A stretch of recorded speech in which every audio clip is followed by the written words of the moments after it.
evening, good morning, good day, good night. Welcome to Positive Rate. I'm sitting on the tarmac by myself at the moment. Maybe someone will join in, no problems. Doing a radio navigation flight, and we're starting in Quebec City today. We do have, I believe, Dark Fury and Kevin in the chat as well, interacting. So do shout out if you're watching on stream, and feel free to join us. Otherwise, it's going to be a lonely tour for me, but I'll talk you through it anyway. You can't stop me. You can't stop me. And it's really warm in Scotland right now. And there's Kevin. Hello, hi Kevin. It looks like everyone's having simulator problems today for some reason. Touch wood, I don't seem to have an issue. I know Nvidia drivers have been causing havoc. Otherwise, we probably would have had Dark Fury and Kevin today. Anyway, never mind. This is what happens in the dangerous world of simming. So we are in Quebec today. This is not a custom airport, so this is pretty much just what comes stock in Flight Simulator, but it's not too bad. It's not too bad. Quebec City is an international airport. However,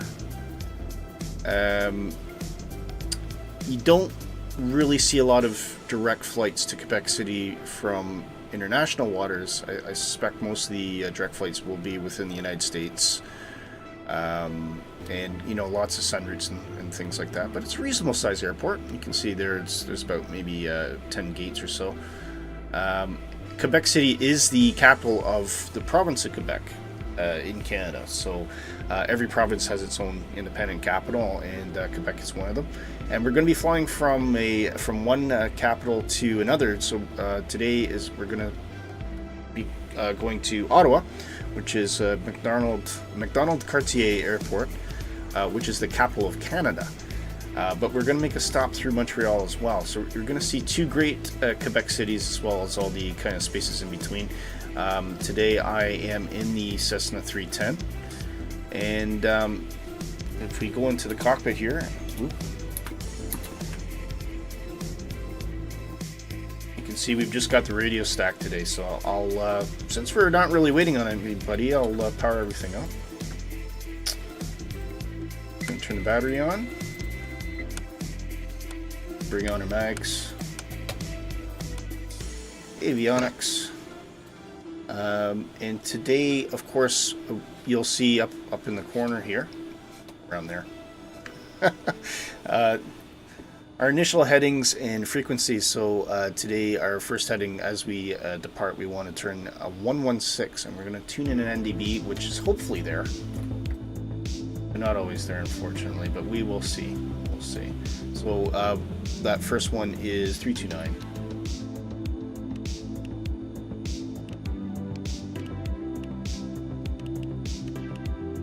Bring that in, and just as our next frequency is going to be 205, we'll dial that in as well.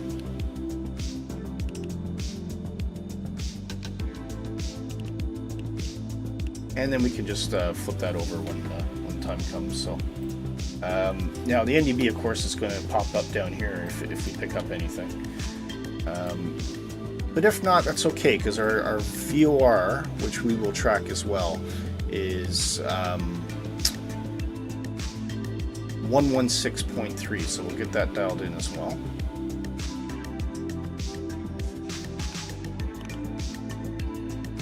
And the next VOR after that will be 114.6. So once we intercept that VOR, we'll be flying heading to 277. So we'll get that into the backup as well.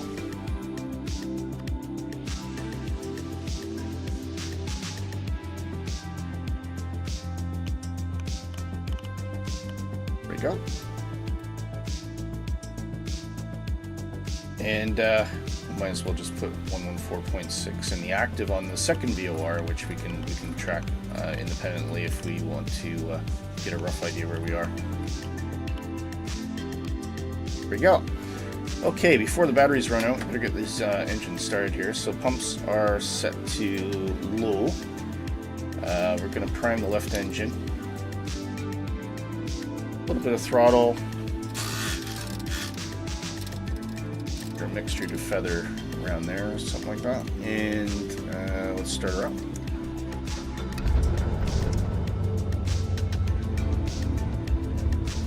And we got a good start.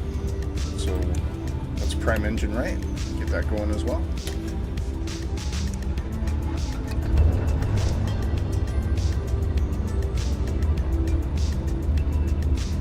Two good starts there. Kevin's saying could be the Microsoft Flight Simulator servers. I've had no issue with the latest driver. Yesterday with DFD, right? No idea. No idea what's going on. I don't even know if I can see anybody in the in the multiplayer either. So it will be a solo tour, but I'll try and keep. Oh no, we've got Johnny. Johnny, thank God, Johnny. God bless you. And Johnny's in the 310 as well, by the looks of it. So that's perfect. Right, so we're not totally alone today. Big shout out to Johnny, he's with us. And I think, I mean, we can really go any runway we want here. I'll just quickly go through the routes. I'm here, says Johnny. Perfect. Johnny, magic man. Absolutely fantastic. So the route today,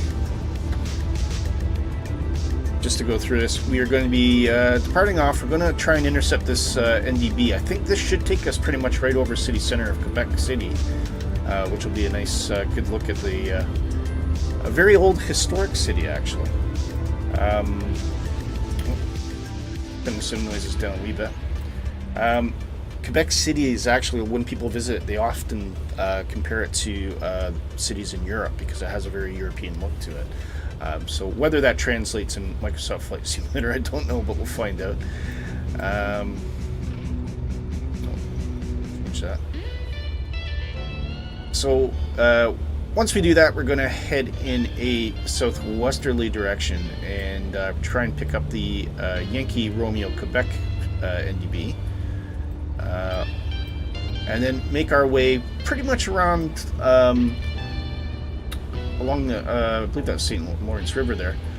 So we've got actually a beautiful nav aid all the way down. If we follow that river, that will eventually take us to right into Montreal. We're going to have a fantastic overlook of Montreal. But we're going to intercept that VOR first, and then we'll see the airport. We should have a visual by that point. So we'll head for a quick landing at Montreal International. Take off from there again, and pick up our final VOR, which is Yankee Oscar Whiskey, which is just outside of the city, on the outskirts of the city of Ottawa, I should say, and fly over the city of Ottawa, and then land at Macdonald-Cartier, and that's how it's going to roll today, folks. So strap your boots on.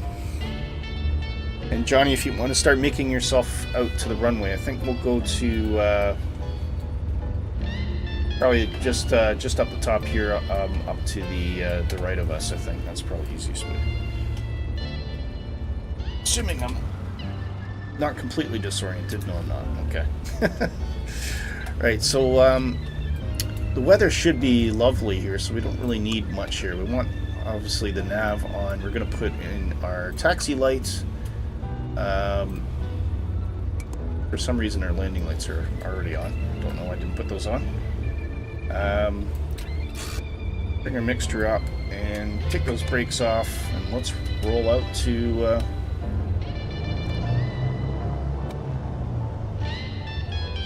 the runway. And there's Johnny, I can see him. Curious, Johnny, are you in any specific livery, or of and I'm just not seeing it, or you just pick like a stock livery that you can find?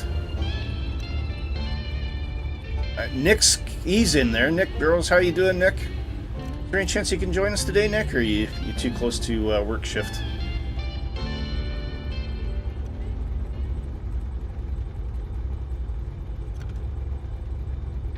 Default, oh, it's the Beechcraft. Okay, perfect. Well, you've got a solid twin in, anyway, so that'll be good for this route.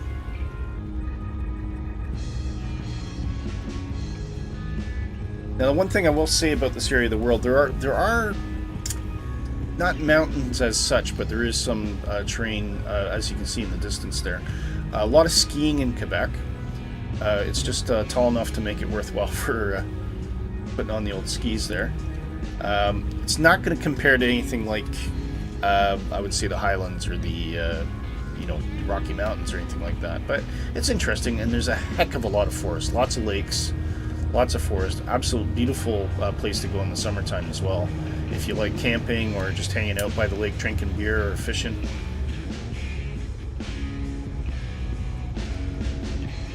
Okay, so we are coming up to the runway. I don't see anybody to be concerned about, so we'll get on those landing lights. And our strobe, and our anti-collision.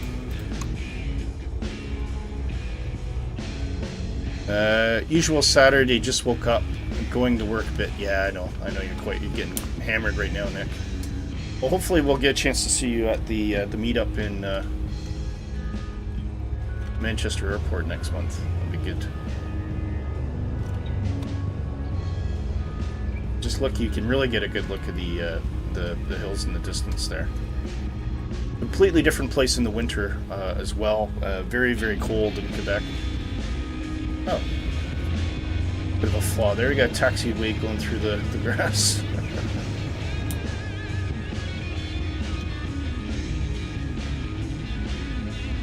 Okay, so let's see if just take a quick peek behind me. See if Johnny's Johnny's lining up there.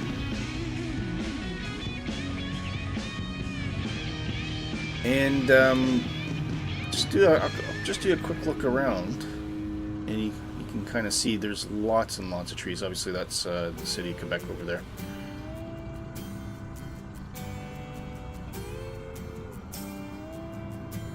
It's Johnny getting ready to go.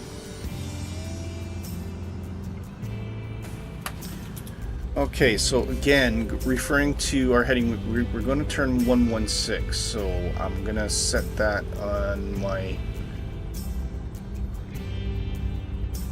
course needle right now, which I will change once we tune in the next VOR.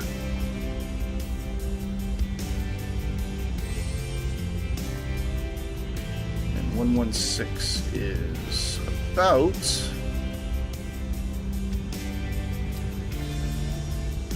there. Heading wise, bring that up to runway heading initially.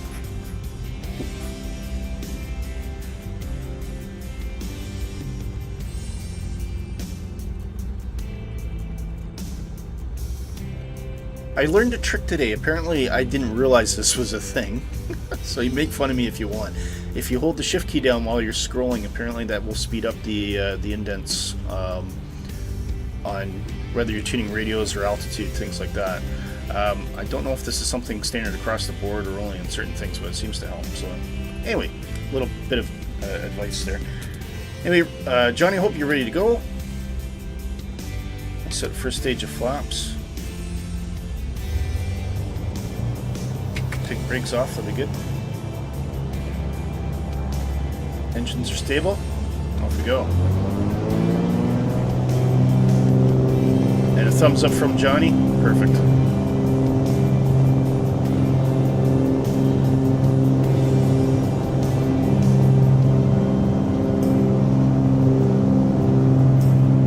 Looking for 90 knots.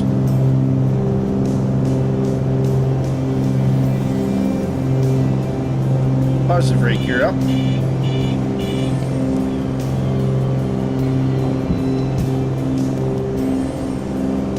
Bit of trim to keep it climbing.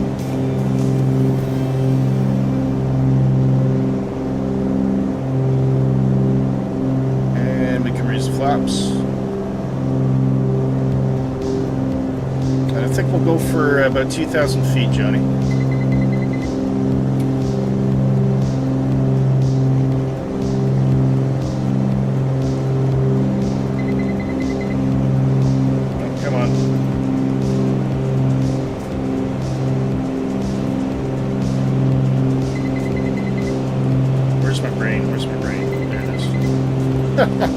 Forgot what I was doing. I've been flying too many different aircraft types. Just bring those noises down a bit. And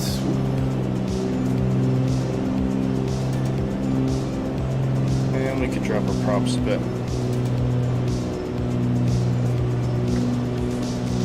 We want to tune 116, so let's bring in the heading.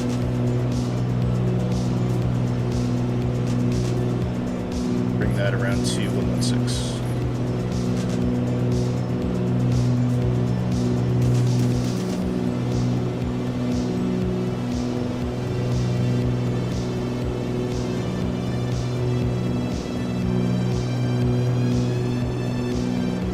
Lots of farmland around here, obviously. Captain Fuzzy says, "G'day, all." G'day, Captain Fuzzy. How are you, mate? Great to see you. See how Kevin's getting on? Or Johnny. There's Johnny up in the back.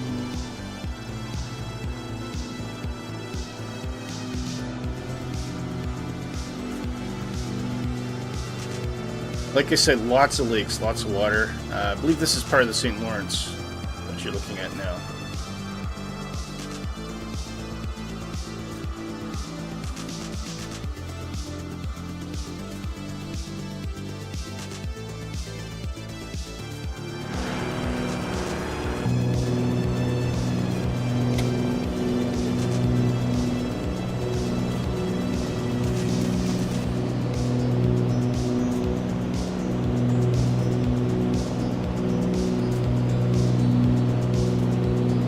That's actually the city off to the left of us. You can see there's some high rises there. Let's go take a look. I'm going to take it actually on manual for a bit.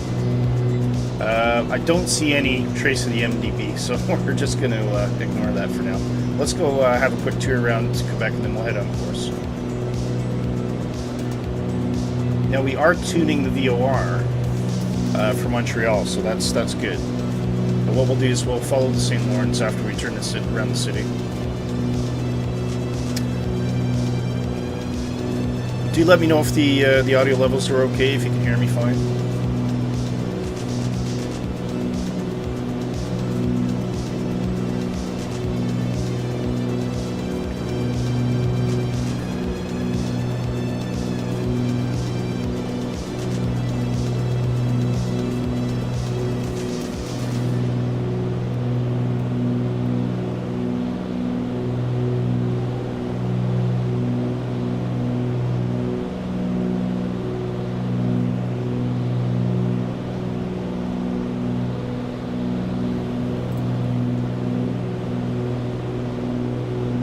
Audio sounds good, says Johnny. Thank you, mate.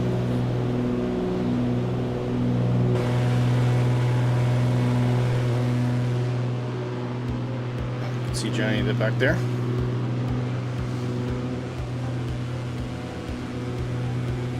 It looks quite modern up this bit, but as obviously as the city's expanded over the years, it's become more nice. But as you, the place you want to go for the kind of historic is where we're roughly heading to, I believe. Should get a good look at the old city of Quebec, they would call it. It was, I think, pretty much a fortress at one point as well. It was often defended against the British.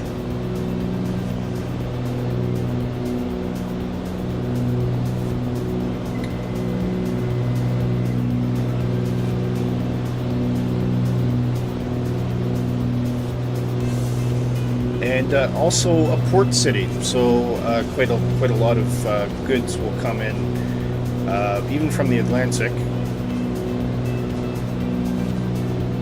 bringing lots of different supplies, manufacturing, exporting goods as well. A lot of timber exports.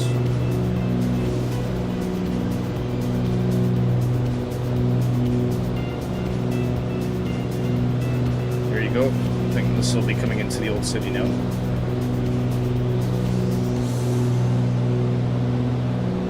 See the train lines coming in there as well.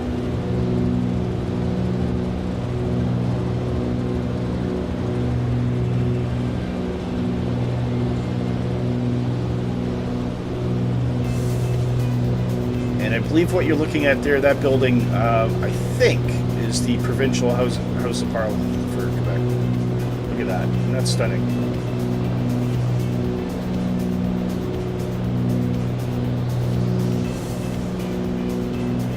Okay. Alright, so let's level out the airplane here.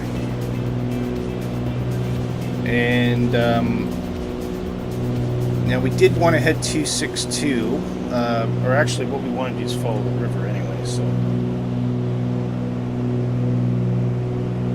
we can do that quite happily visually at the moment.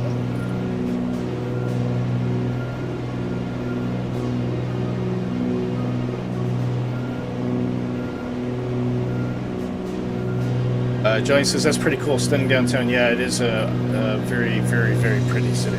Definitely a place you'd like to visit.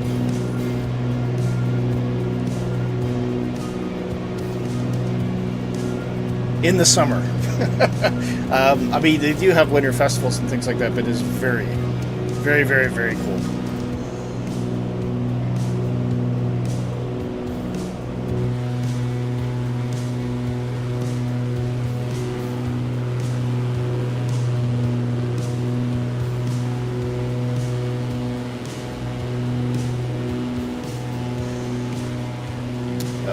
Yeah, it's important to specify the season. Yeah, it is. Absolutely.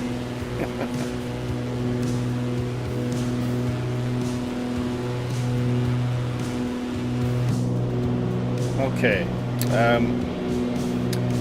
So the NDB that we wanted was 205. Again, I'm not seeing much in the way of movement there, so we'll just stay along the river for now.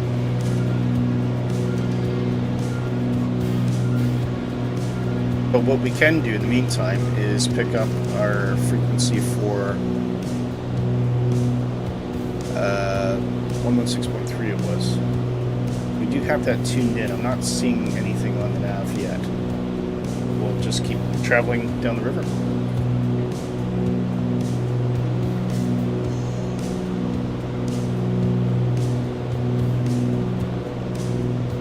And that's the great thing about this route.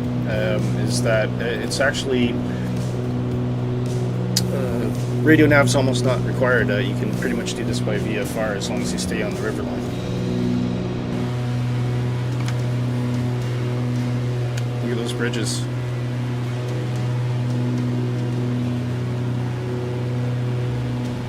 Johnny, if you're having a hard time keeping up with me, let me know and I'll slow down a bit.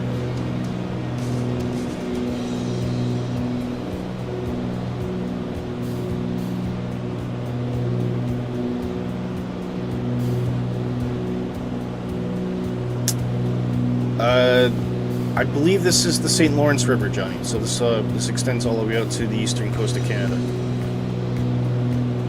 You're good. Perfect.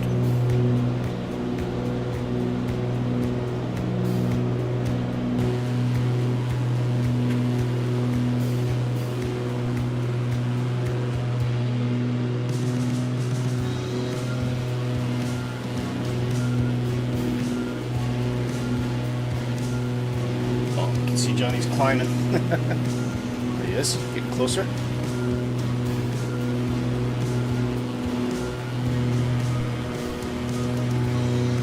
Right over top.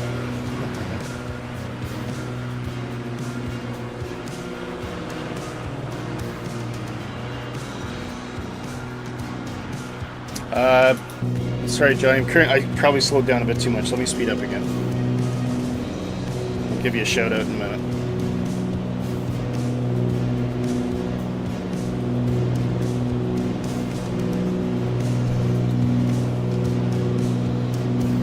As mentioned, there's lots of farmland around here.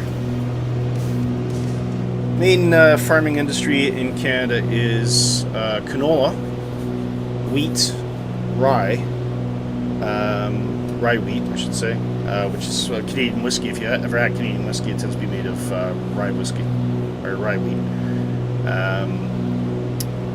Softwood lumber, so we do have a lot of pine forestry and things like that, and beef, Canadian beef is pretty good actually, quite like it. It tastes a bit different from what you get in Britain. And of course milk. Canada produces and sells an awful lot of milk. But interestingly, Quebec, the province of Quebec, biggest in export is electricity. So Quebec over-generates year on year an enormous amount of electrical power, a lot of it coming from hydro generation. because there's lots of water and rivers to benefit from. And quite a lot of that is actually sold into both the province of Ontario, province of New Brunswick, and also into the southern states, such as the state of New York, possibly Michigan as well, I'm not sure, but definitely New York, and I think Maine. So yeah, that's one thing they sell a lot of. Electricity.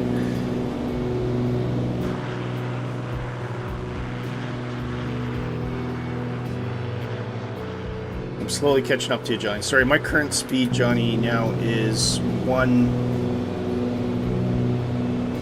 just under 180, so 175.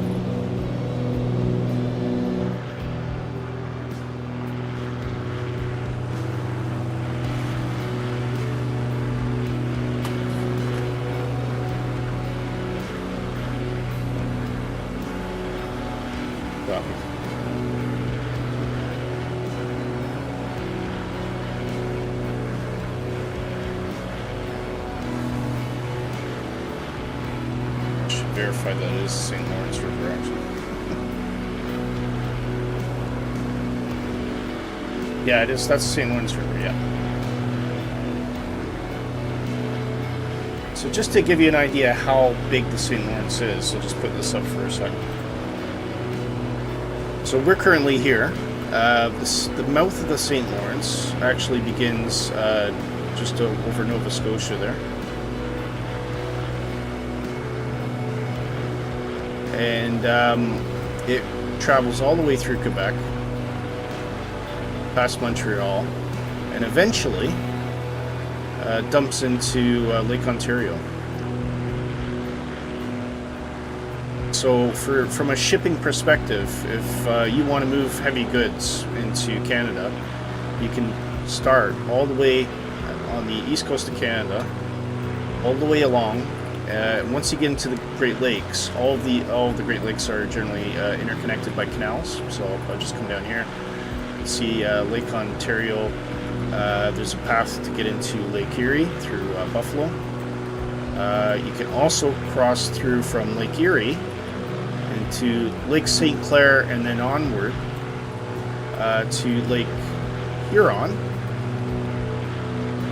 And then from there, actually coming into Lake Michigan, or continuing on to Lake Superior. So pretty much any coastline of the Great Lakes is accessible via heavy shipping from the ocean, which is quite amazing. Oh, is Kevin in the air? Take a look.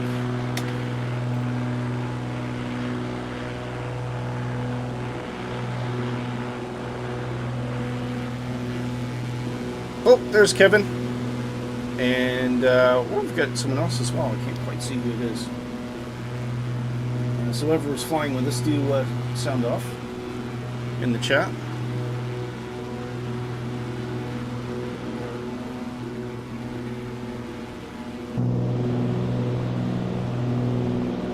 Just adjust our heading a bit to stay on the river.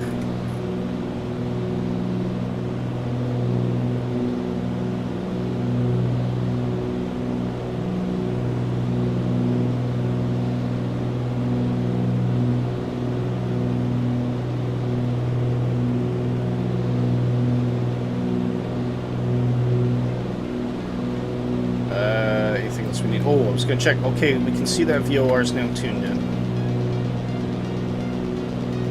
So we are currently to the left of that. No, actually, let's spin that around.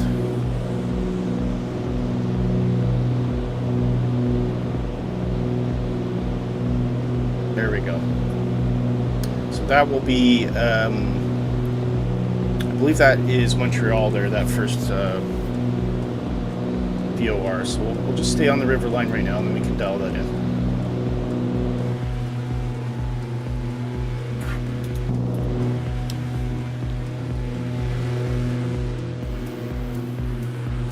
See Kevin slowly gaining on us. Oh, Kevin's flying a jet, I think. Are you flying? Are you in a fast mover, Kevin?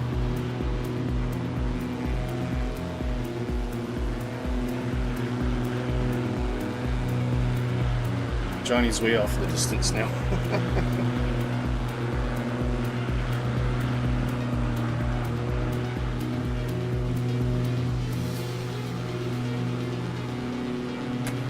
Okay.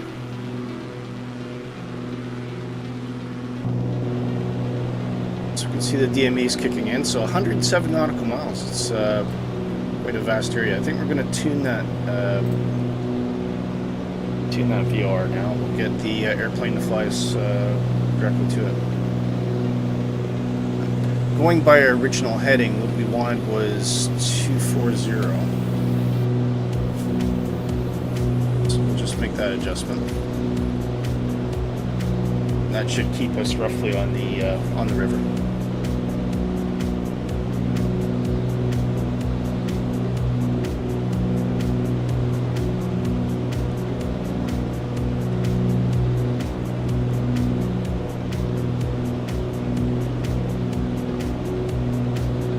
Got to intercept that radio first.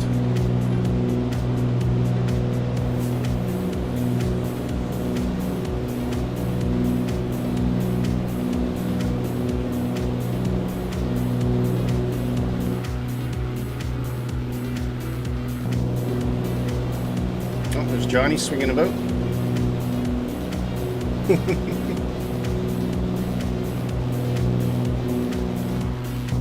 Oh, look at that. Beautiful pass by the Fuga there. So we should get lots of barrel rolls today, folks. Kevin, is there any chance you can come on the Vox, or?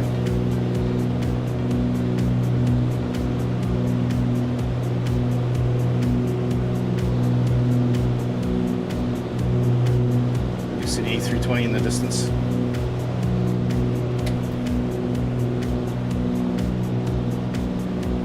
That's good enough. Let's just bring that in.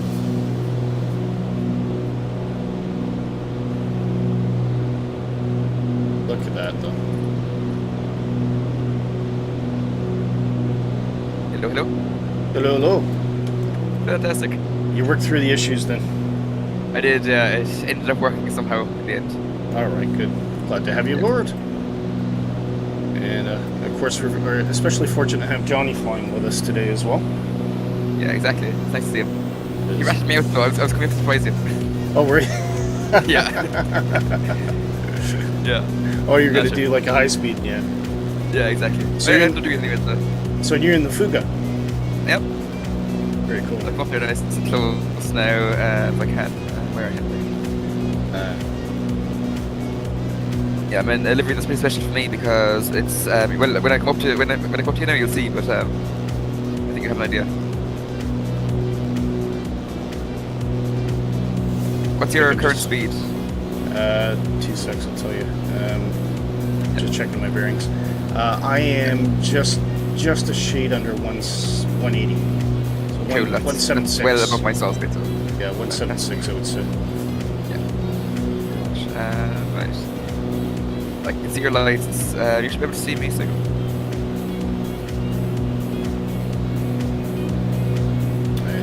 Looking around. Yeah. Alright. I'll just stand still and let you do your stuff. Yeah, I'll come alongside and you can have a nice look at the livery anyways. It's a lovely one. So. Okay. Right, coming on the, I think I'm on a 2.4.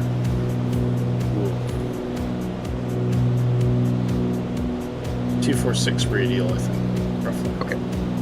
I'll set my heading.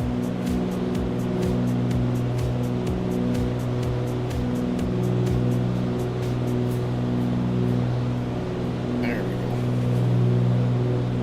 go. I had actually, I was going to use live weather initially. It was very overcast today, so I didn't think that was going to be too beneficial. I want to be able to see everything. Yeah, good thinking. Because I loaded in with live weather initially as well. It looked like a really lovely sunrise. Yeah. But it was a bit grim. We've got a very French-looking gamer tag up ahead of us. Juju 14. Sure, isn't French like the national language of this region or something else? Yes, it is. Yeah, so Quebec, probably somewhat overzealously, Quebec is exclusively French. Yeah. Now, a lot of people do speak English, depending on their disposition. They may or may not choose to speak English.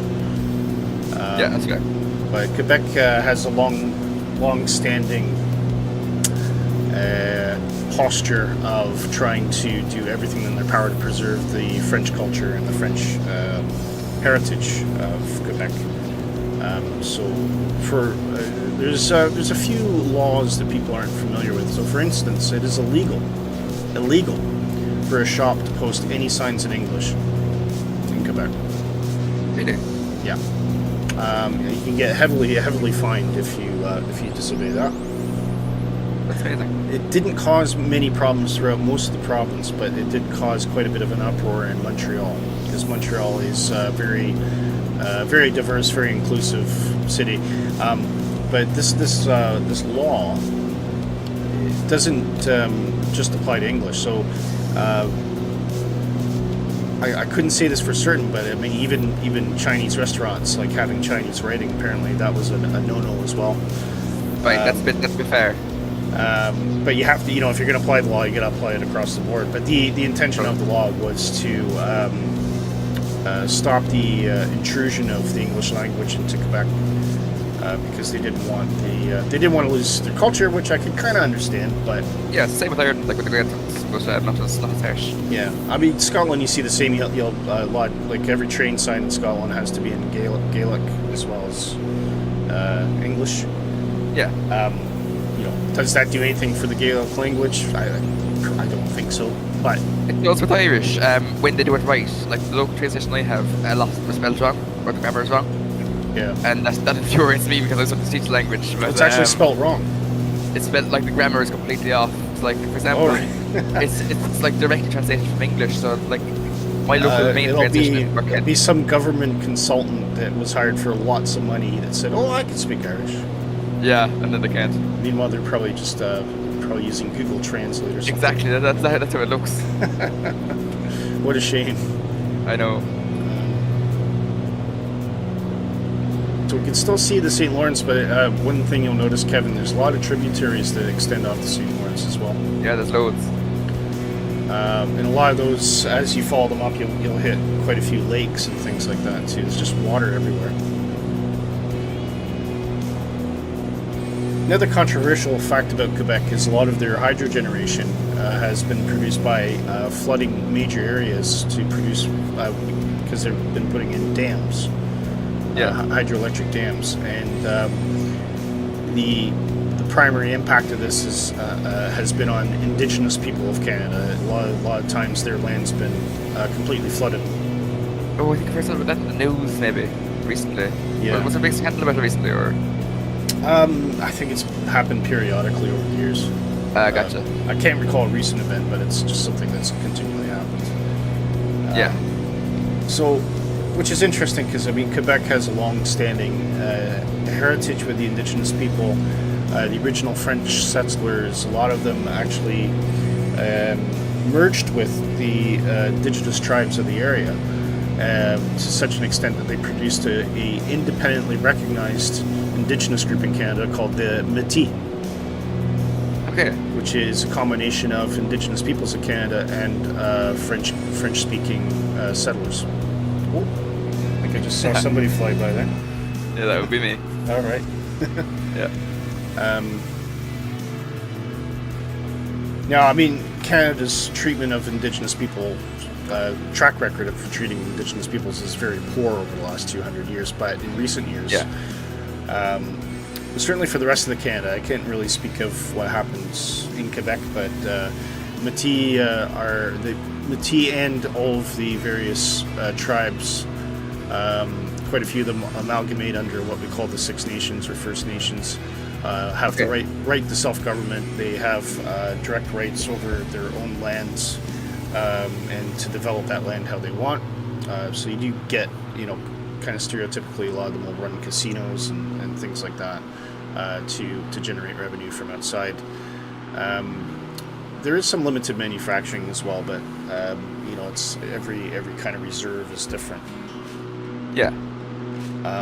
However, having said all that, we still have great struggles with the Indigenous peoples. Canada's constantly looking for ways to support to battle drug and alcohol addictions that still seem to flourish, especially with young people in the various reserves. And it's just, it's a never-ending challenge to make that make things work for them. But unfortunately, we are indebted to do that because we've pretty much taken their country away from them. Yeah. Some beautiful formation flying there, Kev. And Yeah. I'm going to get a good look at that Fuga as well. So this is available from Orbx. I can't remember who makes that, the Fuga. Azure Poly.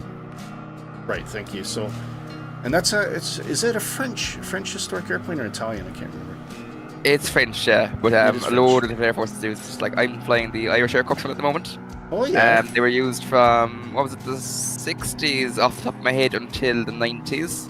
And then they were replaced by the PC9, sorry, I think. I'll have to do more research on that now because I'm not too well up on it. But yeah, so they were used by the Silver Swallows display team.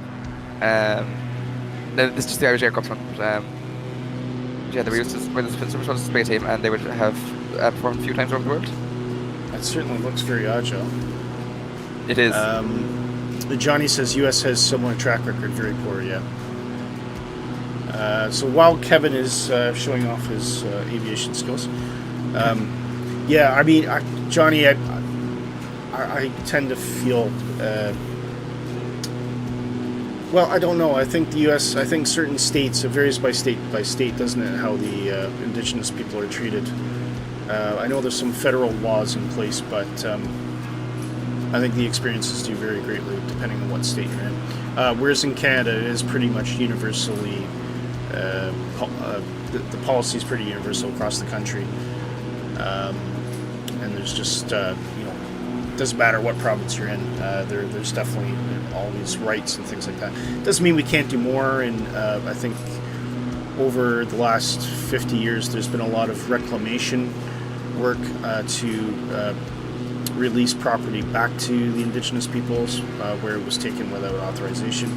But that's a never-ending problem because there's just so many places in Canada that have been taken over by European ethnic people that don't actually, never belong to us, really. It's like there was that old adage that a good part of New York, I think, was Manhattan Island, was sold for a song or something like that.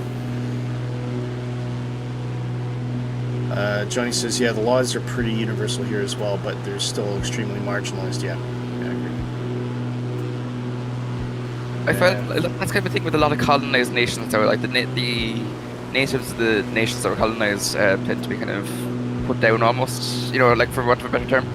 Yeah. And, Australia equally had a pretty bad record. One of the things that's been surfacing more and more in popular media is what Canada did with the residential schools, which was primarily sponsored by the Catholic Church. Oh God, with Catholic Church, here we go. Okay. Well, they were essentially kidnapping children from tribal communities and putting them into residential schools. No contact with their families or parents. Yeah. In an attempt to breed out the Indigenous of them by making them English-speaking Canadians who were, Christian. Yeah. And it was horrendous what we've done. And I mean, recently they've started digging up some of the grounds of these old schools, and they've been finding hundreds and hundreds of bodies of children. Yeah, we had something similar here in Ireland. We had the Macdonald-Cartiers. You might have heard them? Yeah, I think so. Yeah. Yeah, so they were unmarried mothers who had children out of wedlock. And they went there, and they would help the mothers with inverted commas, but the children would end up then disappearing in adoption. Yeah, terrible thing. Yeah.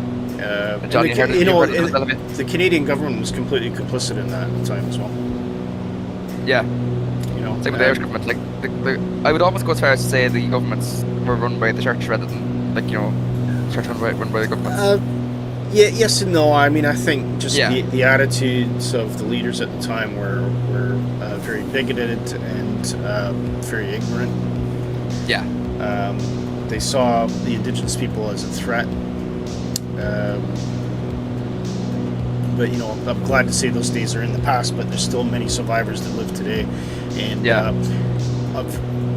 unfortunately, a lot of these policies were shared with other countries. So I dare say a lot of things that were happening in Ireland were probably shared with Canada, who incorporated the same thing, who were shared with Australia, who are doing the same thing with the Indigenous people of Australia. And it's, you know, we've got quite literally a lot of blood on our hands for things that we've done to the Indian people in the past. But yeah, sure.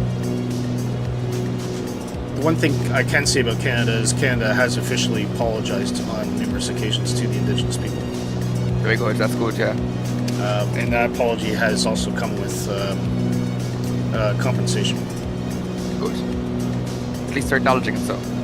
Yeah, I think so, and I think part of our identity as Canadians is to acknowledge, you know, the negative aspects of our country and trying to improve from them. Yeah. So, like, the stereotype of Canadians is saying sorry. So. It is, yeah. Yeah. Although, despite that, we've still done some horrible things. Yeah. Right, let's check, do a DME check here. 62 miles. And you can, again, just look at the vastness of that St. Lawrence River. It's absolutely stunning.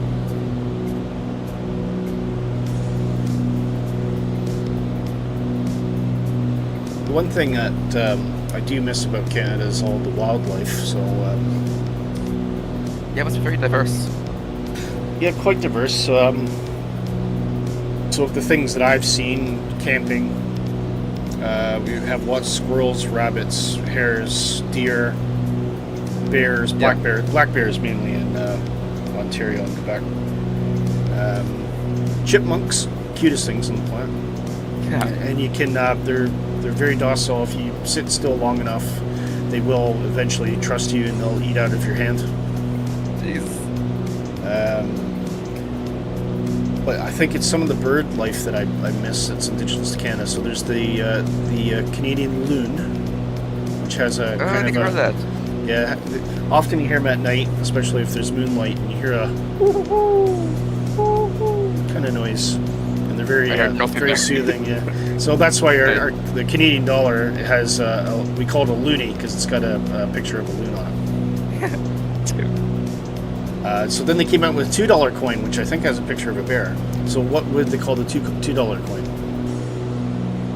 No idea. A toonie. Oh Jesus. Well, you got Looney Toonies now. It's stuck. I mean, the government did this. It was just Canadians picking it up, yeah.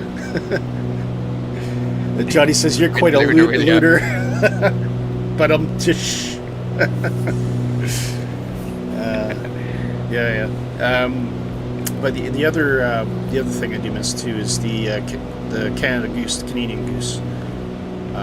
Often, especially during migration times, you see them flying all over the place, and they're just absolutely incredible.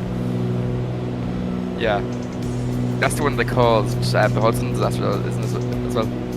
Say again? That's the one that caused the Hudson disaster, isn't it? Where they run into a flock of Canadian Yes.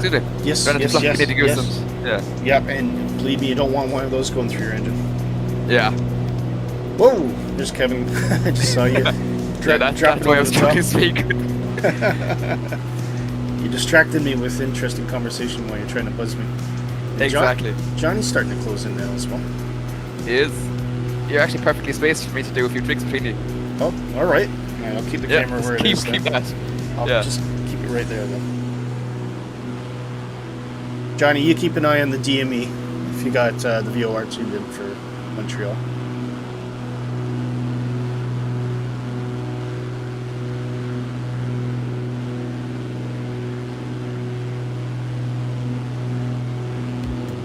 Close with like so.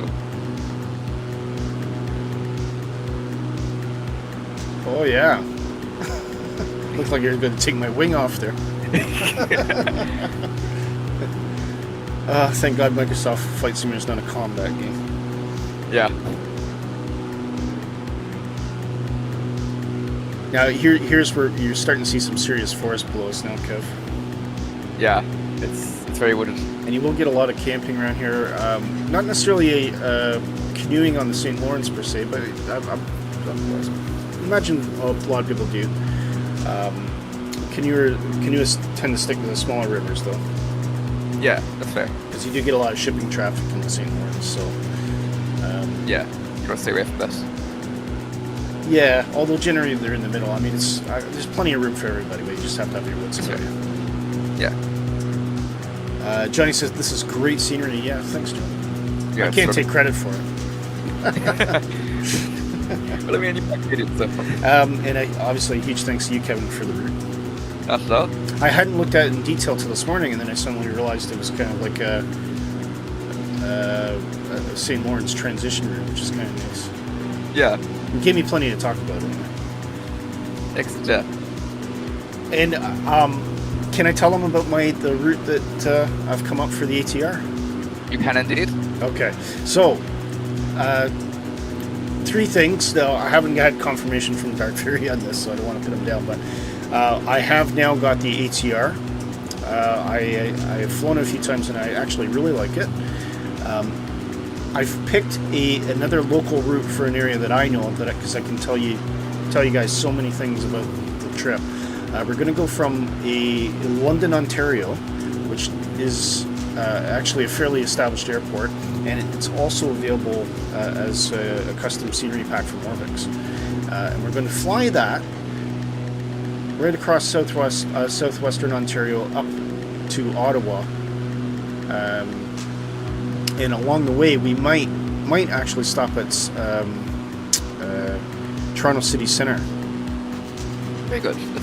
Just for a little bit of a challenge, which regularly receives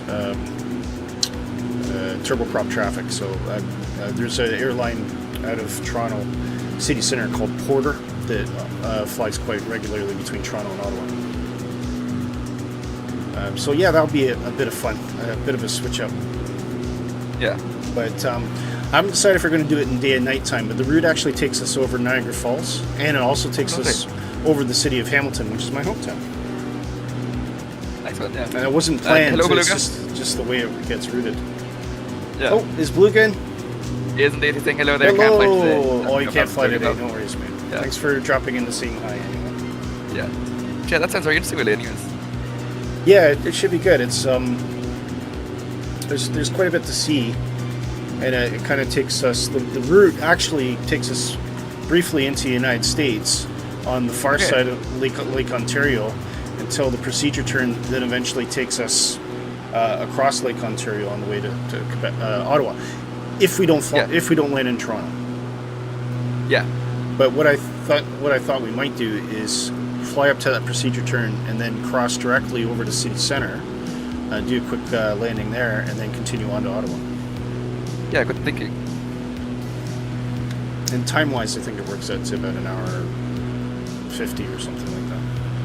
Perfect. Yeah, that'd be ideal. Which just goes to show how big Ontario is. Yeah, it's huge. So, DFD is always saying, like, whenever we're flying together, like privately across Ontario, he's always saying that it's massive. Yeah, and like it's bigger than, like, I think it's like 5 Irelands. It's bigger than that. I think it's something like that. I mean, Hudson's Bay, which is partly Ontario, part Quebec, but you can float the entire United Kingdom in Hudson Bay. Christ.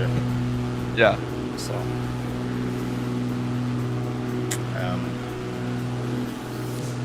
But yeah, it's a great area. Saying here, he's heading to Minnesota in July for a fishing trip with family. Oh, very nice. Minnesota's got some amazing wilderness as well. And they've got a really peculiar accent. I'm not going to try to imitate it, but it's a lot to do with the Dutch-Irish heritage, which we do have in Ontario as well. But Minnesota in particular is quite overwhelmed with it. So there's kind of like this, you think you'd be going into the forest and doing some camping there, eh? Or actually, don't instead of say A, they say yeah. So It's really weird, really interesting. Yeah, it's a very Dutch thing, I'd say, because in German they also do that.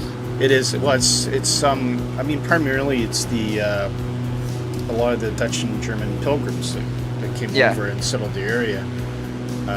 But the great thing about it, and there's a town in Ontario called St. Jacobs, and in St. Jacobs there is a farmers market, which is completely catered to by the Amish and Mennonite communities. So, you know, if you think of all these different cured meats and sausages and cheese and fresh baked pies of any kind you could think of, and it's absolutely astonishingly good food. Yeah, I'd imagine they always do things like like they go above and beyond their stuff like the Amish do. Oh yeah, and the Mennonites. And one of the things, my uncle went there, and he saw this guy selling kitchen tables made of solid oak. Oh wow! No glue, no nails. Yeah. Right. And he loved it so much. He asked if you know, the farmer would make one bespoke for him, and he agreed. And they came up on a price. The price was, I think, it was something like $800. It was absolutely nothing. God, that's absolutely amazing. Nothing. And the table's in their kitchen now, and it is a stunning piece of furniture. I'd imagine, yeah. And it was all handcrafted. That's amazing. So yeah, we have a deep affection for the Amish and Mennonite in Canada. Yeah, because they feed us well when we see them. That's fair. And I was when I took the children over to Canada a few years ago. That was one of the first things. We were driving up to see my father into Grey County through the Amish communities, and you see all these black horse-drawn carriages all over the place. Yeah. And the kids thought this was like the most crazy thing they'd ever seen in their life. Yeah. I think we're traveling up on a Sunday too, so we're probably making their church commute a bit annoying. Probably. Right. Yeah, you guys consider going with it? Oh no, it was a DME check, 31 miles. Oh yeah. God. Okay, I might have to drop it to grab to refuel there.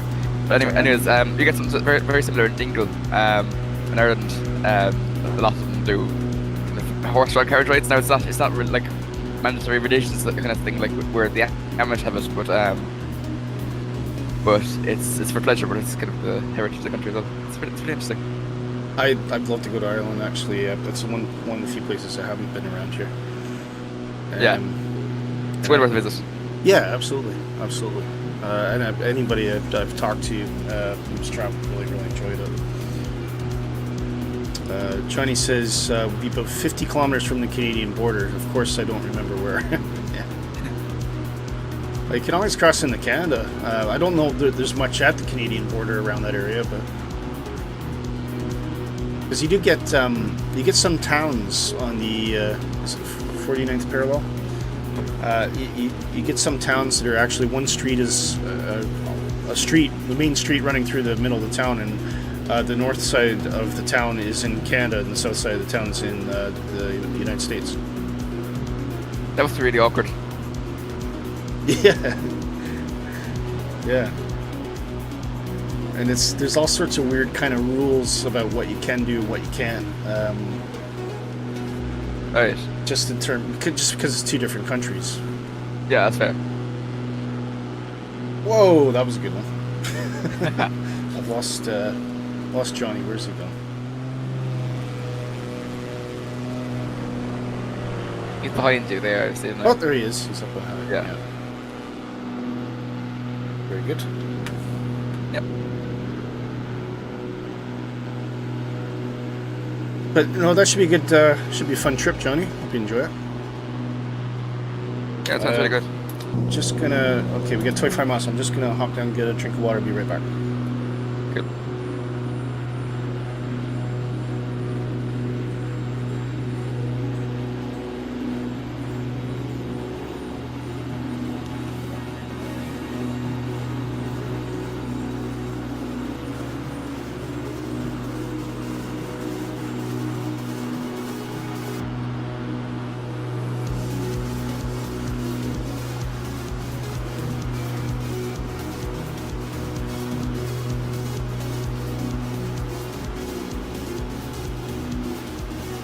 So, folks, have you seen the latest update for the Milvis 737-200 that Brandon put up? And if you have, what are your thoughts?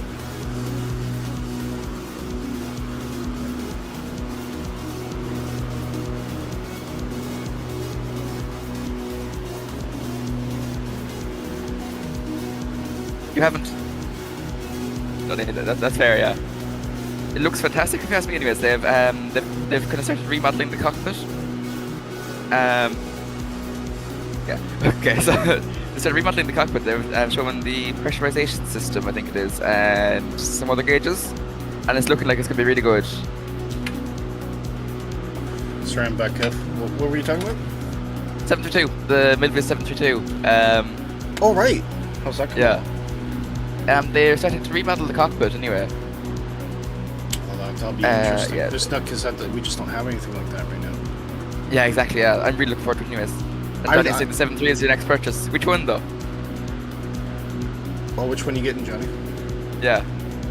732 is it or? I interrupted you there. Sorry. Anyways. No, I was going to say if they're doing the 732, I wonder if they're going to do the variant with the ground kit that the I think it's called Canadian North.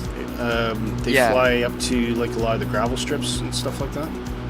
Yeah, and what's this? Nullar, or how do you pronounce this? Yeah, but the ground kit's really cool because it's got deflection kind of blades on the wheels and stuff like that to keep the rocks from going into the engine. Yeah, it's really neat. So it shows how rugged the trailer goes into it. So. It is, yeah. One of our content creator friends, I'm trying to think of which one it was, but he was a co-pilot on one of those 732s up in the north. That would be some job. And he actually shared a video of me landing in one of these gravel strips. It was right beside a mountain as well. It was crazy. Wow. Yeah. You got to be a hardy pilot to fly up there. I don't care what you fly. Yeah. It doesn't matter if you're. I mean, Buffalo pilots. My hats off to them for all the. They have some job. Although Buffalo's getting, I think Buffalo just got a 737 as well. They did, yeah. I wonder, that must be a 200, is it? No, it's a 700, I think, or an 8. Oh, okay, an NG. Yeah. Johnny's saying there, yeah, no, that's no problem, Johnny. I was trying to do some stunts at the same time, so I mightn't have been quite as clear. But yeah, it should be available on the Xbox. Check in the chat there, really. It should be available on the Xbox. I know Milvis has some of their stuff up on the Xbox already. It'll be a while later until it comes out, but it's looking very good. That's good. Yeah. I'd like some reputable studio to announce an MD-11. I know one has been announced, but I'm not liking what I'm hearing about how they're trying to go about. Yeah, it seems a bit sketchy if you ask me. A lot of warning signs. Yeah. The cool thing, though, that we were talking before the stream, is that Synapse Simulations has shared their Navigraph overlay tech with Fly-by-Wire team to implement. I was just about to mention that when you were away, yeah. Yeah. That's really cool, yeah. It looks great. I think it's going to be a complete game changer, that. Definitely, yeah. They have a very basic version of it in the 734 at the moment, or 747, sorry. At the moment, but it's very, very basic. So closing in about 11 miles here. Yeah, I can't wait to see how they do with that, actually. Yeah. So when we get to the VOR, Montreal International will be off to our right directly.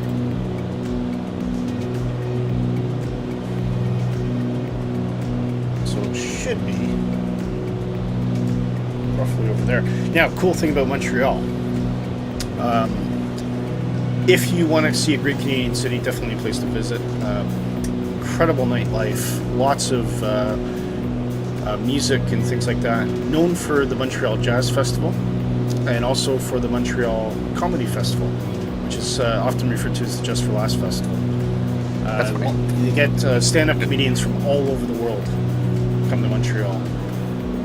And also, maybe we'll try and see if we can spot it, but there's an island in the middle of the city, which is the Formula One track. You saw nothing.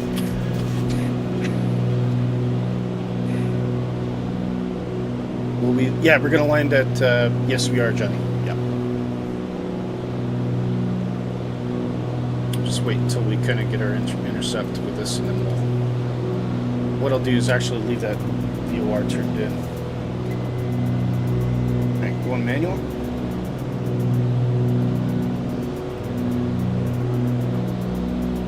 And Montreal is a big place, but also has one of the more unique underground subway systems. Now.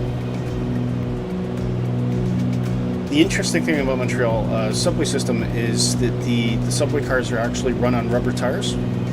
Oh. So it's very quiet and smooth compared to normal light rail undergrounds. Well, they're not running pretty quickly though. I don't know. I don't think so. Well, obviously they'll wear regularly. Yeah. More than a bus, I would say. Fair, yeah. But yeah, so it's very smooth. But a lot of the stations that were built during the World's Fair in 1967, which was the, I think it was 67. Double check that. There's a few structures made. One of them was Olympic Stadium, which is one of the first retractable roofs ever created. Very good. The roof broke 3 times. It kept tearing. Oh, right, okay. But it was, for a period of time, home to the Montreal Expos, which was a Major League Baseball team. Unfortunately, that team had to sell out to down south, and I believe that team became Florida. Right. Or the was it Tampa Bay?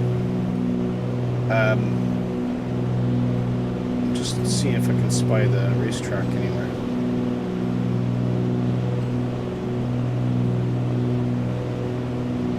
If you see an island with something that looks like a racetrack on it, point it out to me. Looking now.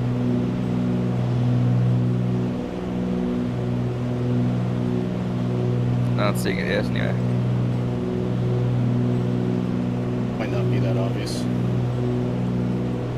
Yeah, there's lots of trees around. So back to the underground. So when the underground was created, the stations are very modern. A lot of it was poured concrete, giving the underground stations a unique look. To such an extent that there was a very famous science fiction film filmed on the Montreal Underground. Do you have any idea which one? I'll give you a hint. Arnold Schwarzenegger was in it. Oh, Terminator, is it? Nope. Okay. Total Recall. Oh. So, the chase scene when he first finds out who he is and they're trying to kill him before he gets to Mars. A lot of that, a good chunk of that was shot in the Montreal Underground train station. It's pretty cool.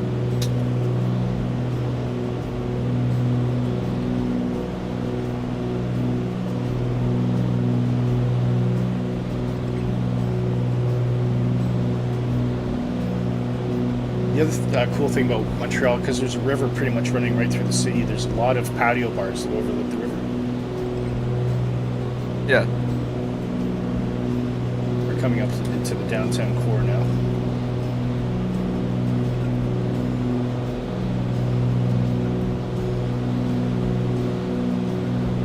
I've still not seen that island with the racetrack on it.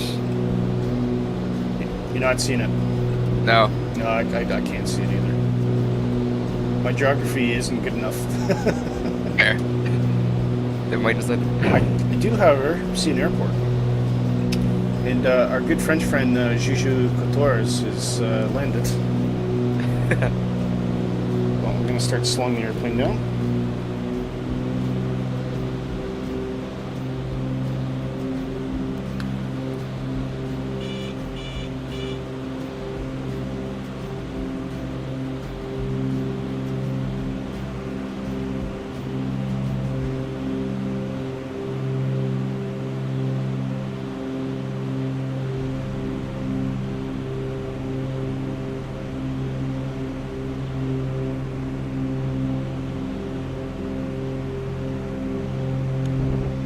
Dropping the gear. Oh, I think I see it off in the distance, actually. Yeah. Possibly, yeah. ahead of us, is it, or? I think so. Okay. Yeah, sorry, we're not even halfway through Montreal. Ah, that makes sense.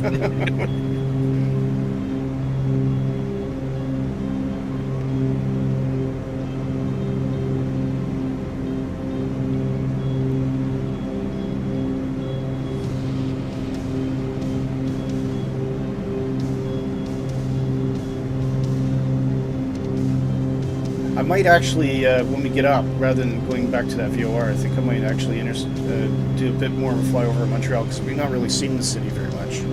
Yeah, that's fair. Whereas we've been in Ottawa a couple times, although we've not really seen much. Yeah. But then we'll head direct to Ottawa, and I'll see if we can find the Canadian Parliament. Nice one.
Right on Ash. I like that.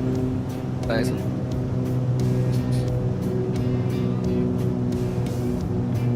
Like quirky in the wheels though.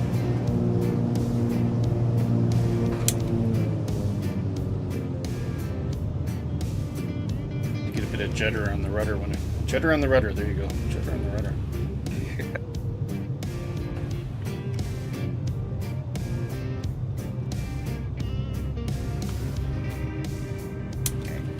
Off the runway so I can see you guys coming in just about.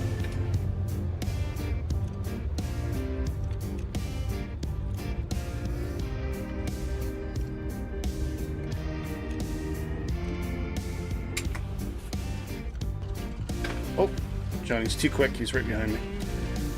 I want short file now.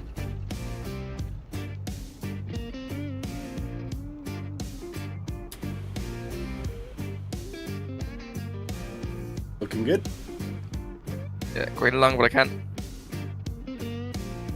Very nice. And we're down. Breaks up. Well done. Thank you. We got quite a bit of runway actually where we are. Yeah, we'll be able to get up we from might here. just take off in the same direction. Yeah, that'll work. Still got plenty of time actually. I thought we were running short time, but we've got tons. Yeah.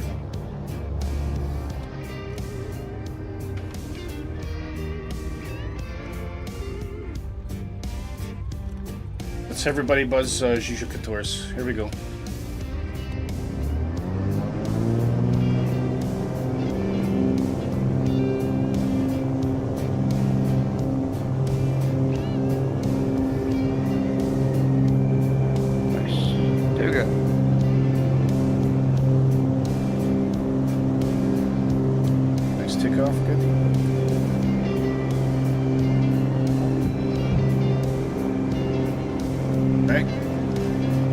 Give Juju a bit of a hello, positive rate hello.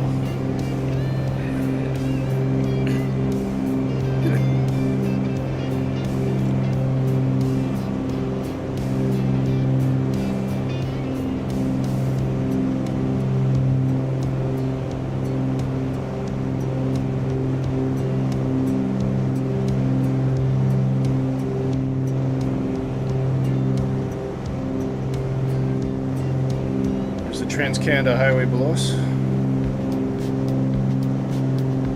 That's huge. How many lanes are we in that? In Montreal, I think it might be 4 either direction. Now it does break off into a road we call the 401, which goes through Toronto. In Toronto, I think it's 8 lanes across either direction. Jesus Christ. Yeah, Like our motorways at 3, and like we've been lucky to get more than that. Yeah, it's not for the faint of heart. Yeah. And that doesn't include the feeder lanes. So you also have a what we call collector lanes, which is a separate 3-lane motorway that runs along each side of the main motorway. Jeez. Like I'd say you probably never get traffic jams on that though. Like You can get no space. massive traffic jams. Would you? Yeah, it's Fair enough. It was designed with the best intentions. I mean, Yeah. I think you do get traffic flow most times a day, but during commuting times, it's just ridiculous. Fair, yeah. There's just too many cars. Yeah, that's fair enough. Oh, nice one, Kev. Yeah. You was all up in my face and stuff. Was I? I couldn't even see you. So Yeah, I was like accidental. Super close. It looked good. It looked good. Good. Because I could see your tag, but your model didn't know it. I just want to get closer to city center and see if we can spot this Formula 1 track, and then we'll take off to Ottawa. Yeah. Isn't that race actually coming up soon?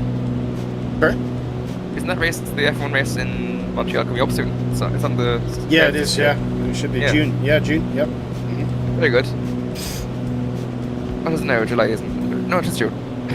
People that have gone to it say it's one of the best F1 races there is, actually. Very good. In terms of the atmosphere and how the city puts everything on, because there's tons of things going on, not just in the F1, but around the city for it as well. Yeah. So, yep, I think I see the island, actually. Is that enough by nose now? No, can't be.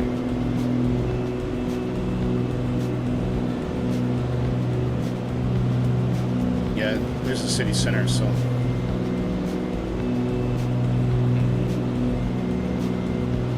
He's around here somewhere. Yeah. That's a golf course, so that can't be it. Well, we'll do a slow circle around the city center. If we see it, we see it. If we don't, Yeah. we don't. Exactly.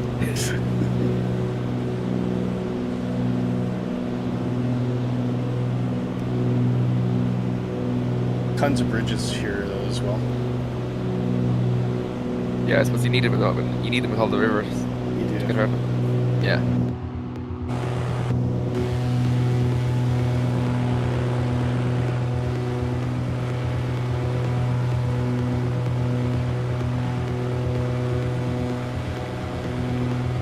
Yeah, no, that just looks... Yeah, you're right. It's just a golf course.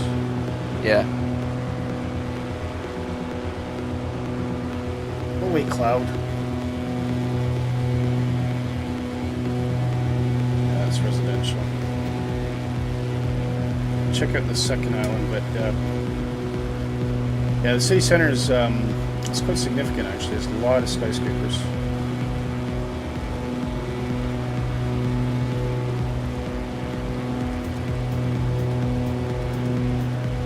We're flying over the main train station now, I believe. You can see the yards below us. Yeah.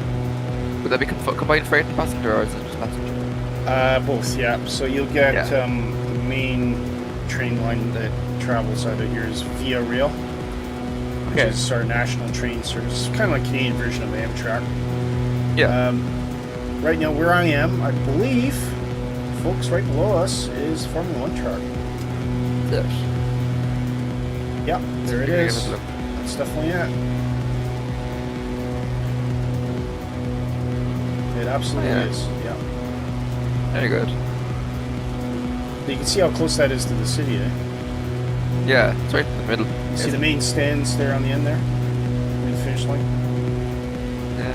Yes. That's pretty good. kind of this bit. That's the main stands. Yeah.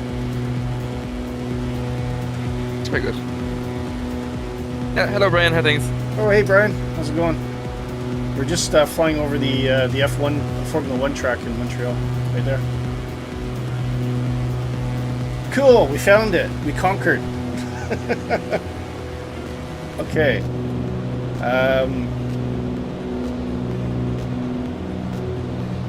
Right, we're going to head directly, well, towards 116, and then, but if I can pick up that Ottawa VOR.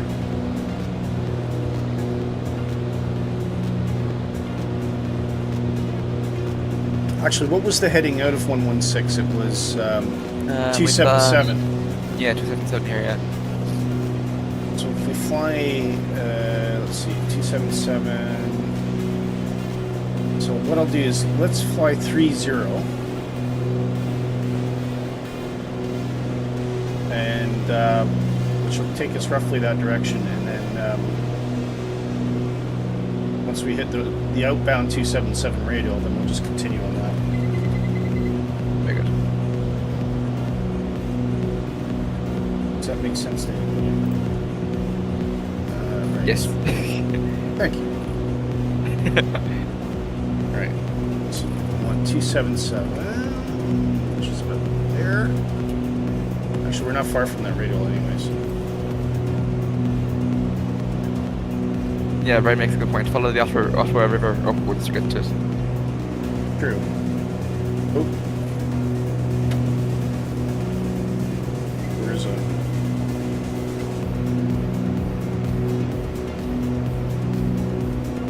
Where's the Ottawa River? That's the question.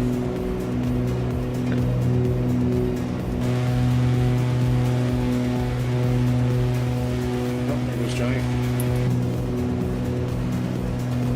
Climbing all of a sudden.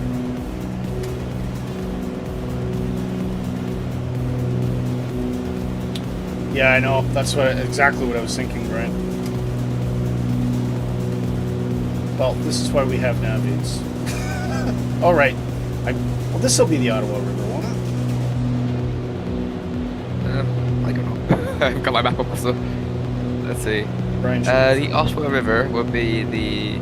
So that's Lake St. Louis, Lake Two Mountains. I don't think that's St. Lawrence. Yeah. Like Lake St. Louis is like kind of just south of the airport. So I'm not too familiar with my Canadian geography now. Well, the direction makes sense. So. Yeah.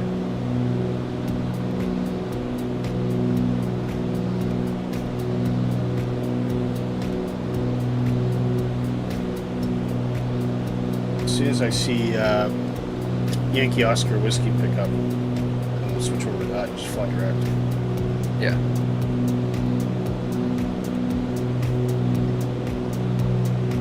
Yeah, this is the Ottawa River thing. Very good. It's ain't gonna see much of the way of the heavy traffic going through that thing.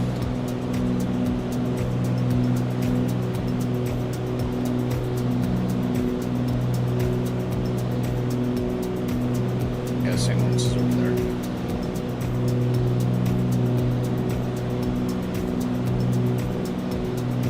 Way there goes Kev.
It's a big place, Montreal.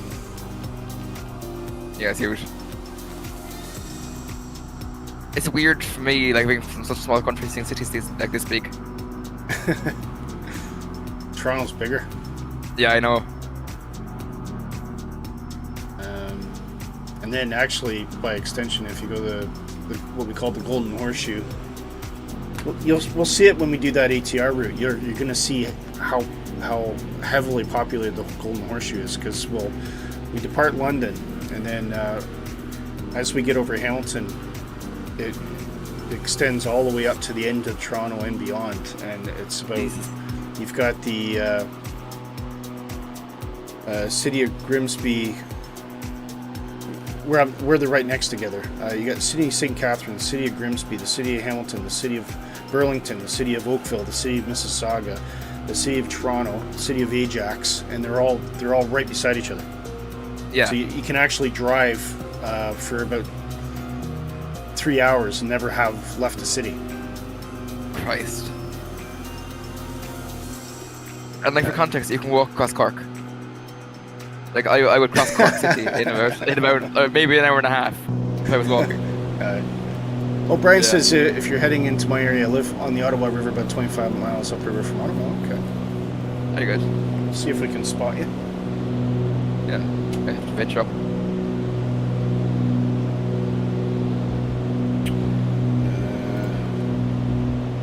I'm picking up the Ottawa VOR actually.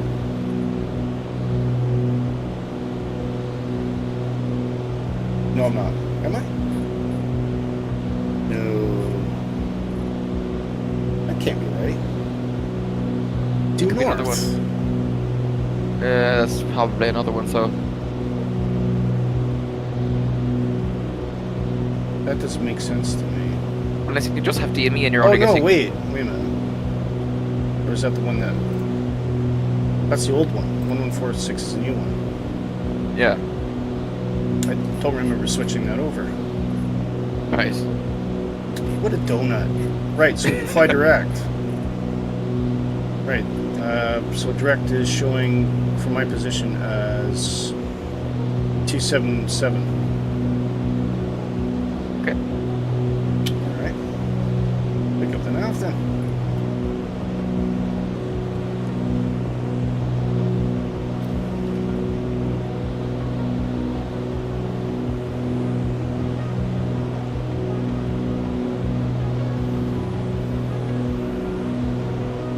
If we were getting close to your house, Brian, let me know.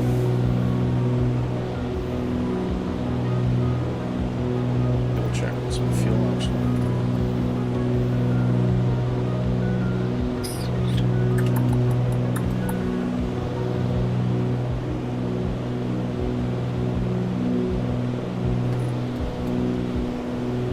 Ooh, fuel a bit low. We'll have to do an air refueling here.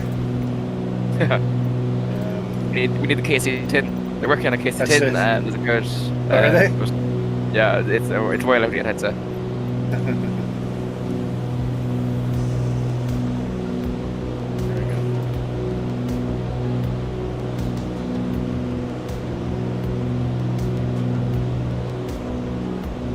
We need to fly past Ottawa to see yours, right? Okay. If we have time, we'll try and do that, okay? Yeah.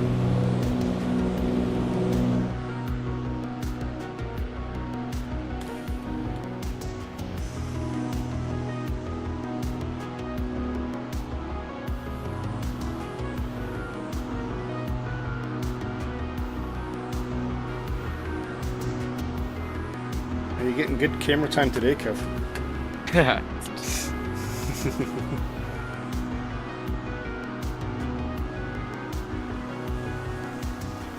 It's like to stretch the jet legs again. It's been a long while since the last Fighter. Yeah.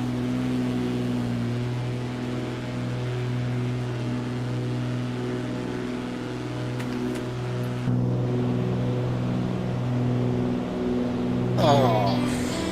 So what's on for the rest of the day, Kev? Digital is flying later on. He's doing a flight from Miami to Newark as part of the Fly UK World Tour Series. So that'll be on that at 1400 Zulu. Very cool. Yeah, I'm on that then. I'd say it's a lovely day so far. Just look to go. How about you, really? I got to get in a car, drive for an hour, pick up my daughter, drive an hour back. Oh, lovely. Great fun. If time, I might go for a quick pint. Yeah, nice. And Not when you're driving up. And then I'm gonna barbecue up some. No, after obviously. Yeah. I know, yeah. And then I'm gonna barbecue some lamb hamburgers. Oh, very nice. That sounds lovely. So it's gonna be a fairly chill day, really. Yeah, nice. Nothing wrong with that. It's not a hard drive. It's just country road through southern Scotland. Yeah. I do love some good country roads, in fairness. We've some lovely ones in my area. Yeah. Yeah. Like on a hot day with the windows down, there's nothing better. That's it. You got it. Yeah.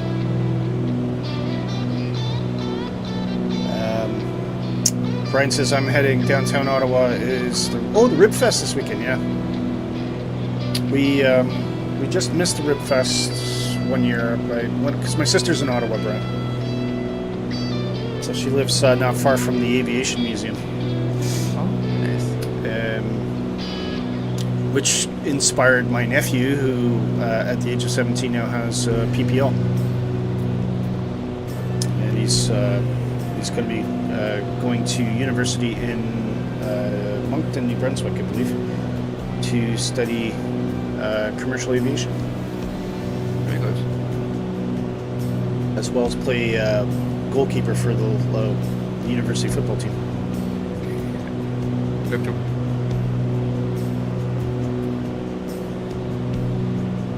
Would it be like would aviation be a lot more accessible if this is next to it? So like rather than say where we are, like in Ireland and the UK. Yes, it's less restrictive, but I would say it's still quite expensive. Fair. The prices for general aviation have gone up a hell of a lot in Canada. Have they? Yeah. But you do have a lot more flexibility in terms of where you can fly because it's such a vast country. True. Yeah. But I think the attitude towards general aviation is much better than it is in the UK and in Ireland.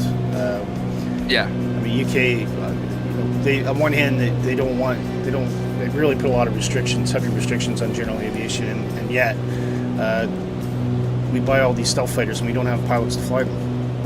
Yeah. But you need a healthy general aviation market to produce the type of professional pilots that you need to sustain your industry. Exactly. So, Yeah. And half of our aircraft carrier pilots are U.S. Marines. You'd think that like that would be a sign to them that they need to get UK pilots to fly the for the Well, the they RAF, do. like, And the RAF tells the government constantly, and the government just doesn't care. fair enough. They just don't do anything about it. I've not seen any type of government program to promote new pilots in aviation. Just I don't see anything like that. Yeah. Or definitely get into the farmland, heartland here.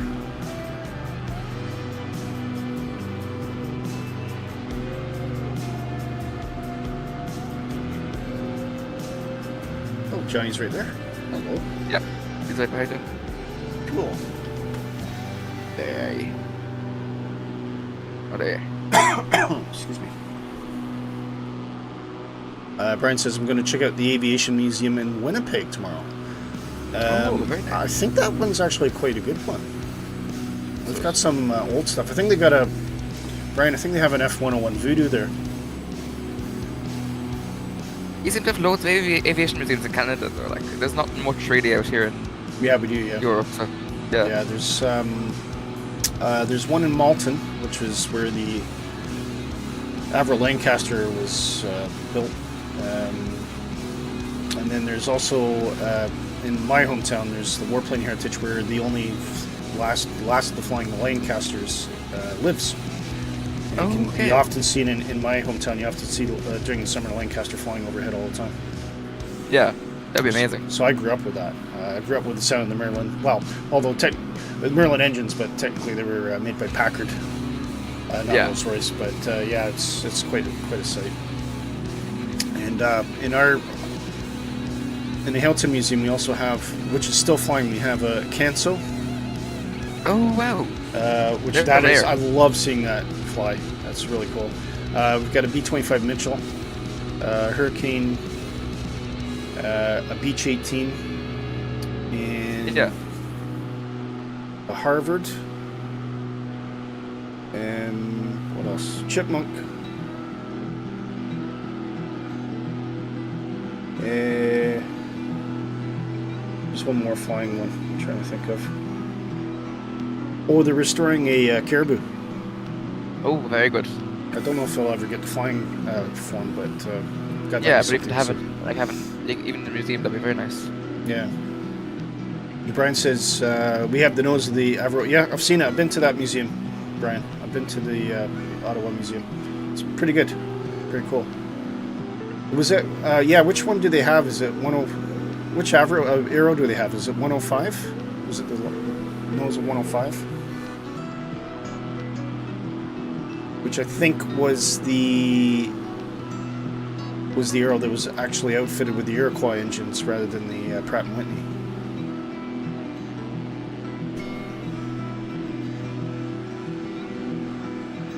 And there's one arrow still unaccounted for, Kevin. How do you mean by unaccounted for it? Like, it's like... They just don't know where it is.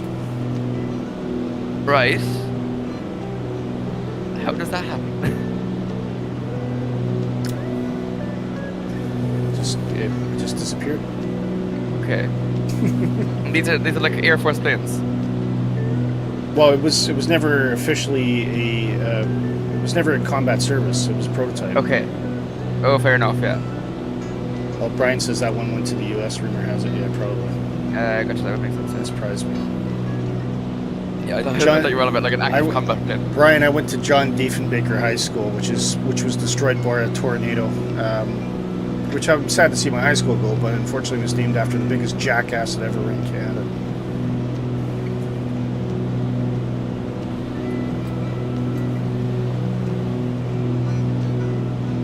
Oh, DME check 53.7 miles. Very good. Joshua's. There you go. Yeah. The engine was going great yesterday. Now it's really starting to struggle. Anyways, listen, my But boss. of course, Scotland's got a great museum. Very good. We have the Diefenbaker near my place. Yeah. Stick a cone on his head. East Fortune Museum in East Lothian, outside of Edinburgh, has one of the Concords. Yeah. But they got some really great stuff in there. They've got they've got the Comet, the de Havilland Comet. Oh, very good. Yeah. That'd be interesting to see. You can walk onto that. That's kind of neat. Yeah. And they've got they've also got the Stork, Oh. Very which is interesting. very rare. That was Yeah, that's very rare. I think it was the one that used not that particular one, but it's the model that you used for to help Mussolini escape. Yeah. That's quite an interesting one. Definitely. We've also got a shed. There's a volunteer that works there, a nice guy, but there's a shed of all of the various iterations of nose cone radar assemblies. That's really cool. And That'd be when I was interesting. last there, That'd be good. yeah, when I was last there was a guy retired from Ferranti who knew he'd worked on every single one of them, and he talked me through them. It was really Yeah. cool. I mean, most Amazing. people would walk in there and go, "Oh, pfft, it just looks like parts," but no, when we walked in, it's Yeah. like, the first thing I said, like, "Oh, radar," and he went. You just see him kind of bristle up. He's like, "Oh yes, would you like to know something about these?" And I'm like, "Yeah, absolutely." We were talking for about half an hour. He was just so delighted because most people go, "I'm like, oh, there's no airplanes in here," and bug off. Yeah. So yeah, it was quite cool. Yeah, it's the true enthusiasts that really kind of pick up on those kind of things, like, you know, the That's radars it, and this yeah. that. Yeah. And that's the only aviation museum in Scotland, Jesus. but it's a good one, Yeah. worth a visit. I think we might have two, one in Shannon and one in Casement Aerodrome, but other than that, I think this like is up north then, like. Well, the Scottish Air Shows run there as well, so it's not near an airport, Oh, but the displays over the grounds of the museum. Yeah, that's really good. So you do get the red arrows and all that kind of thing Yeah, nice one. when the weather's good, of course. Yeah. Probably the old guys day chatting about the collection. Yeah, absolutely. Yeah, you got to give these guys respect. I mean, I think part of the problem. You know, the younger generation, they just don't take the time to learn about anything. They don't care. It's all got to be, you know, interesting and eye-popping kind of stuff all the time. But this is what TikTok's doing to our society. Yeah, it's really ruined it. And I never use TikTok. Never. Well, I can't anyway for work. I'm not allowed to touch anything like that. Fair. But I don't feel like I'm missing out. I mean, Facebook's kind of becoming TikTok anyway, and so is YouTube with all these kind of 30-second videos. Yeah. And I suppose like kind of my generation's more Instagram, and it's kind of going the same way. Yeah, everyone's. That's right. It's like, oh, don't you have Instagram? I'm like, no. What do you got? Facebook. Yeah. They go, all right. And then it's just this look of disgust, like you're old. I'm sure even having Instagram was regarded as old now. I was working with a bunch of transition year students, like, you know, so like I was doing leadership training program with them. Yeah. And like I said to them, oh, it's on Instagram. They're like, Instagram? It's obsolete now. It's obsolete. Yeah. Were they using Snapchat or TikTok and Snapchat. TikTok. Snapchat was one of the, that's one that's lasted longest. Well, Yeah. they might as well enjoy it before we ban it. Yeah. Just being banned in the US now, isn't it? Not yet, but I think it's gonna matter. It's only a matter of time. Yeah, absolutely, yeah. I don't want to comment on it, but Yeah. people don't have any idea. Absolutely, yeah. It's like anybody that has a. Well, I made the mistake. I bought it secondhand, but it had a Motorola phone, and I didn't realize that's actually owned by a Chinese company now. Oh, so it is, yes. So I had to sell it. Really? Yeah, can't have any Chinese tech. That's fair, yeah. So it is a shame because they make some great stuff. I mean, I loved the phone. I loved it. Yeah. It's like I have a Motorola at the moment now, like, and I thought it was, I thought it was safe because I've always avoided Oppo and Huawei and all that kind of thing. But yeah, apparently it was bought by it's a division of Lenovo, and of course Lenovo was came about because IBM sold the ThinkPad division to China. Yeah. Yeah, it's just a shame because they do make great Really, products, but unfortunately we just can't trust the government. Yeah. And they have been caught Have they? Right. sending data. Yeah, they have been caught. Yeah. And then there was that weather balloon incident. Well, that was probably the more head-on kind of frontal things they've done, but Yeah. the amount of data that China steals is quite a lot, actually. Yeah, that's fair. Just going through the chat there. Brian says he must be rude. He has no social media, and Discord is working for the MSFS stuff. That's fair, yeah, no, like... Well, Discord's a wonderful platform. I really like it. I tend to... I mean, I do have Facebook, but if I can explain that the main reason I have it is to stay in touch with all my family in Canada, because if not for that, I would never see anything that was happening, and, it's great that I can check on the progress of with photos and chat, and you can even make phone calls for free. It's very useful that way. Yeah. And like for me, like with Instagram, like the only reason I have it is because it's like a billboard. Like, it's notice board for, like, say my college. Like, Yeah. everything society related, everything college related goes up on there. Okay. And then Snapchat, I do use that as well because people on my course, they don't like to text. So that's the main way of They staying don't in touch like with the them. text. Would they use? They don't like to text. mental telepathy. Or? Basically, yeah. Like they don't like having, like, I'd say they think phone numbers are old. I don't get it either myself. Like, but some of them are older than me. But I'm not a big. Mind you, I'm not a big text fan. If it's work related, someone starts texting me repeatedly, I just phone them. Yeah. It's usually, what do you want? Spit it out, man. The handy thing with Snapchat, you can send voice messages. Oh, okay. Yeah. But then, I mean, it's like a singing telegram, isn't it? You might as well just have a conversation. Yeah, exactly. Like, it does drive me insane sometimes when they send it for like 2 words. They're just saying, yeah, exactly. But Johnny says, I think all platforms can have their benefits. Unfortunately, you have a lot of bad actors that exploit the negative elements. Yes. Yeah, definitely. 110%, Johnny. 110. Yeah. Like, they're all made with good intention, but the use of them can be quite questionable sometimes. That's when you shake your fist, you go, young whippersnappers! I would have got away with it too if it weren't for you meddling kids. Johnny's doing good formation here.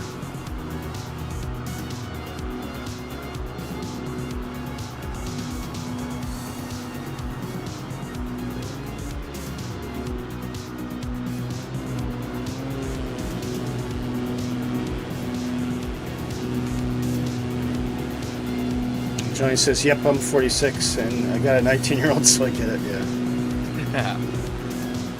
Well, unfortunately, my oldest is only 15 at the moment, and I got 11-year-olds, so.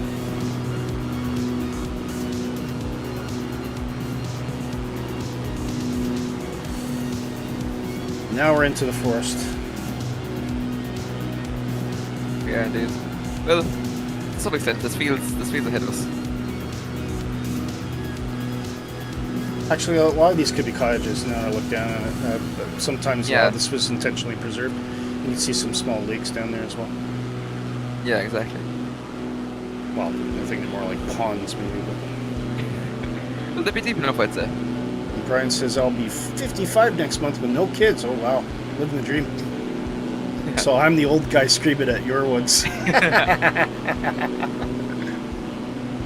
It's that great meme on Facebook. It's from the movie Gran Torino when what was his name in it? Dirty Harry. Maybe he's kind of giving a disgusted look, like it's a proper old man old look. Love it. Clint Eastwood. That's it. Thanks, Johnny. Oh, there goes Kev. Yeah. 25 miles.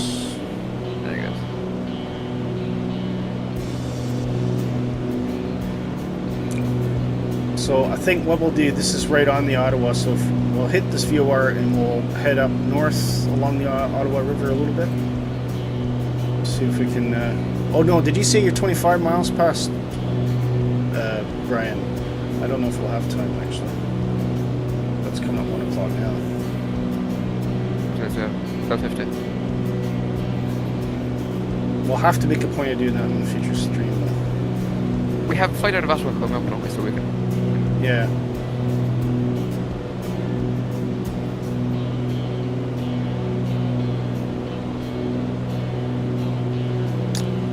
Johnny says this has been enjoyable flight, gents. Oh, thank you. You're welcome, Johnny. Excellent. Yeah. Like it, Johnny. It's quite a chill one. This just going over the farms. Saw a couple cities. We'll see if we can we'll find the House of Parliament.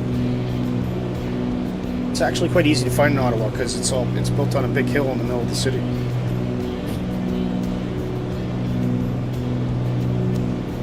Brian says, past if you gave Google Maps open look for Constance Bay area.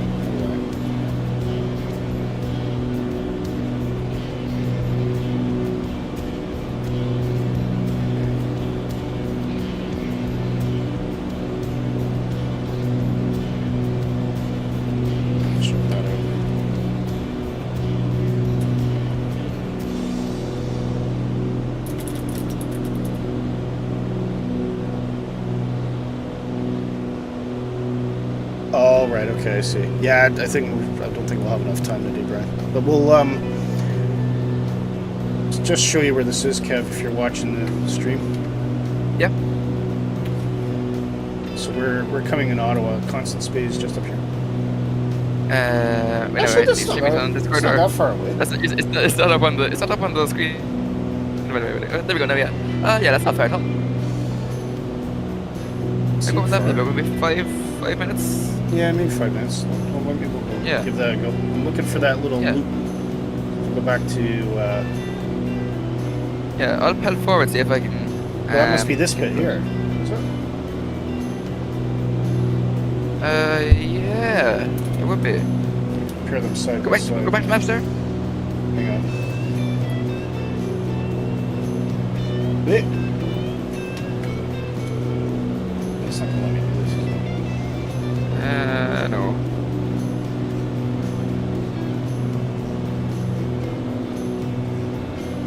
Let's see if you can find the city there in that little map. That's the spade. It's there. Yeah, it is. Yeah, cool. Let's see if I can get there in the jet, and if I can get back to you then that's much time, then we should have no problem. Alright.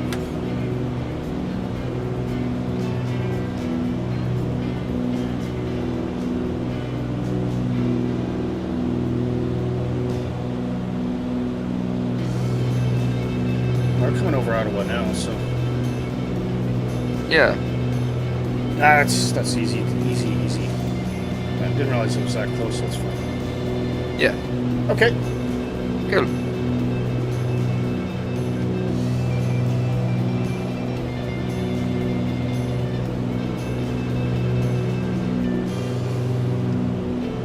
We'll hit Johnny says I get some recon in on the flight. I am exactly.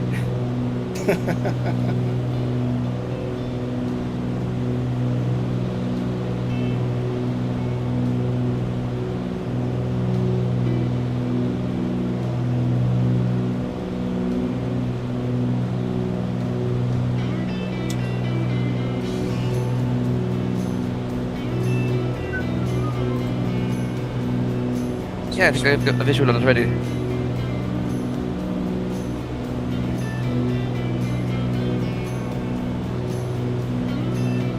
So we'll go spy Brian's house, and then we'll see the House's Parliament, and then we'll land.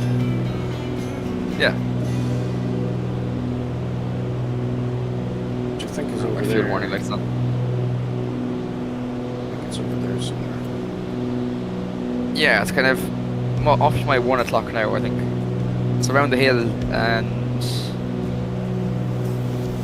up the river.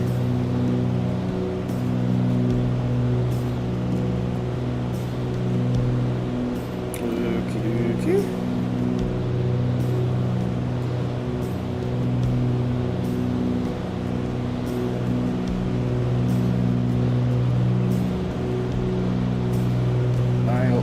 All sorts of overpaid knobheads live in that place. I'll tell you.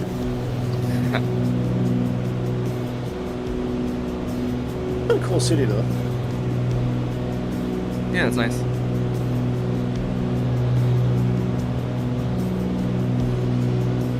How's this Parliament there? Yeah, okay, I see it. And of course, in the wintertime, the Rideau Canal usually freezes over, and you can skate for something like 7 miles. Jesus. Suppose being so far inland, would that be saltwater though, or freshwater? Fresh. Jeez, yeah, like, I wouldn't know anything about a freshwater river that long. Like, that's amazing. All the Great Lakes are freshwater, so. Yeah.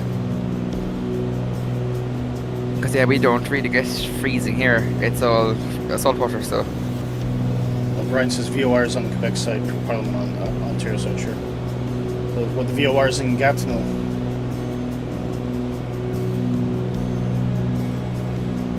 Didn't open this year, it's too warm. Oh. Yeah. I think that might become the norm now. Yeah, it seems to be getting a bit warmer in the winter seasons. These years. Which doesn't mean that the city isn't still effing cold in the winter. Yeah.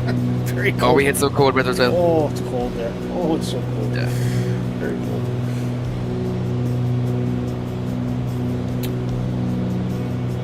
Yeah, I was surprised we didn't get snow this year though. Like it was a very cold winter all over. Mm.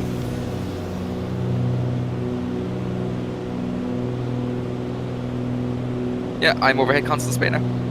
Are you? Okay, I'll fly towards you. Very good. Which I'm going to kick the pig a bit just to get there quicker. Yeah.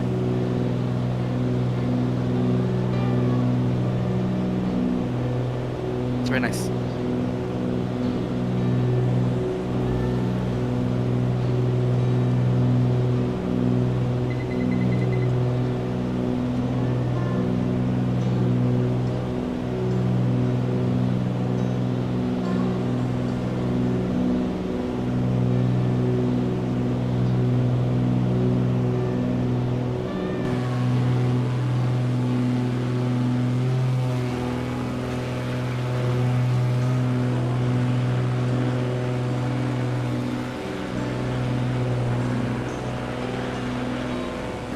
give us a good look.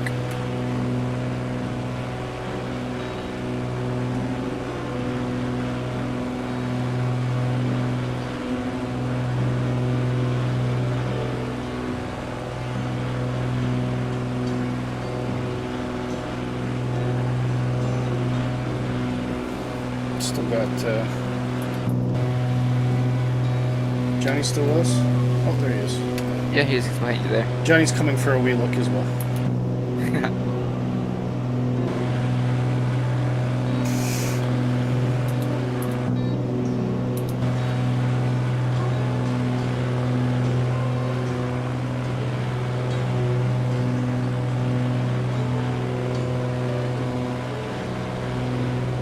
Looks like area, lots of farms and forests, yeah.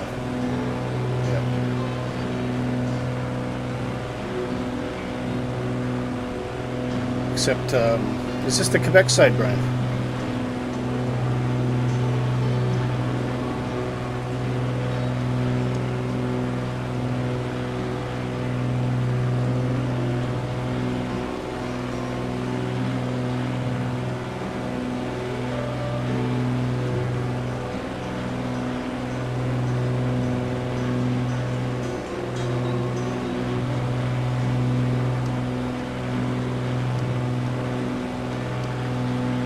I imagine this place will be swarming with canoes and various speedboats and all that in the summertime.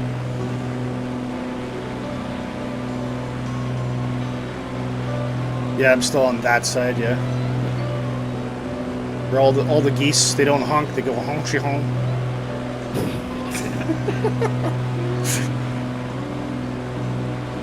Oh, Roden's come in. What's all this then? How you doing, mate? Long time no speak. Hello, Roden. Thanks. We're trying to find Brian's house, which is down below somewhere.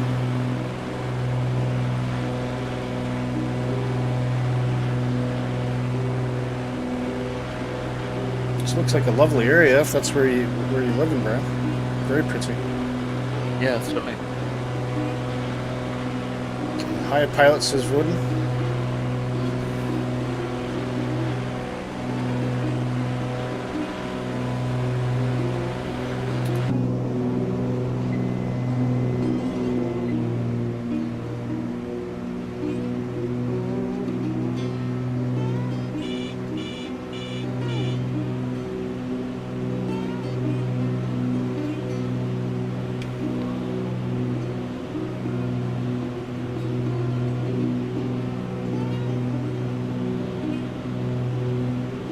God, but everyone is streaming this morning. There's 6 streams going on. Yeah, I don't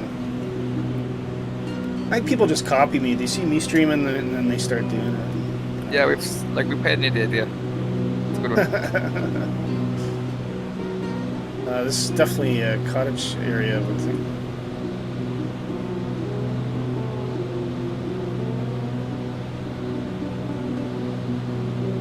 Do a slow circle around it. Definitely see some beaches down there. It's lovely in summer. Yeah, absolutely.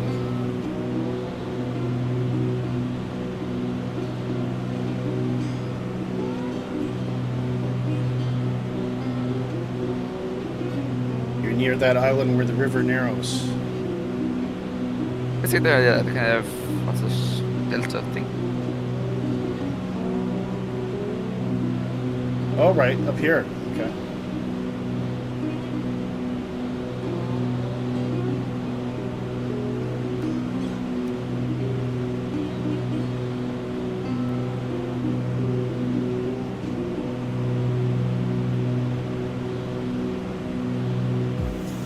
Yeah, a lot of cottages down there.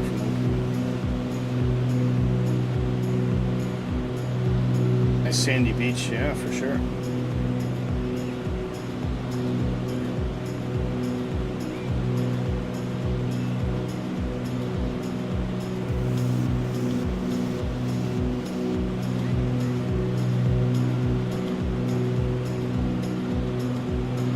See a lot of docks down there, that's for sure.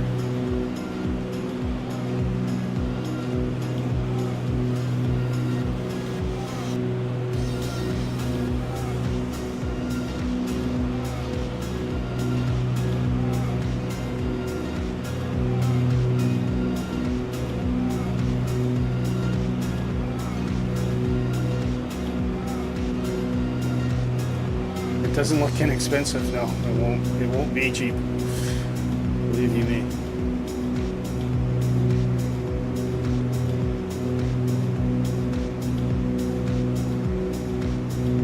Yeah, everything's expensive now. That's right. Yeah, nothing's cheap.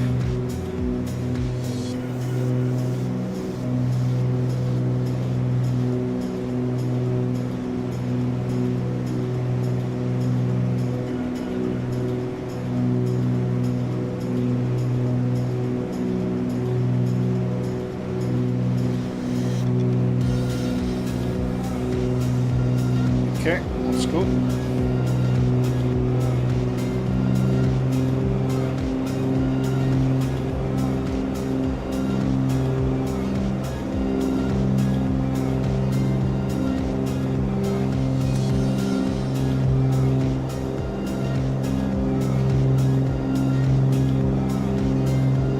Oh, no, Brian. Thanks for directing us. Actually, it was worth a look. Definitely worth a look. Yeah, sure. It was stunning area.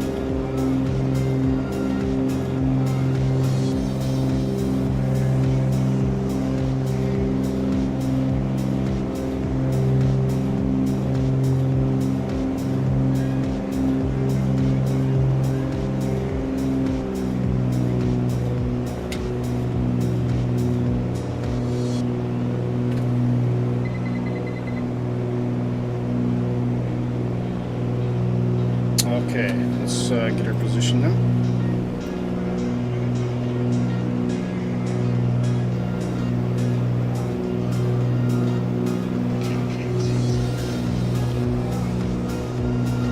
.139 on the VOR, that's what we want.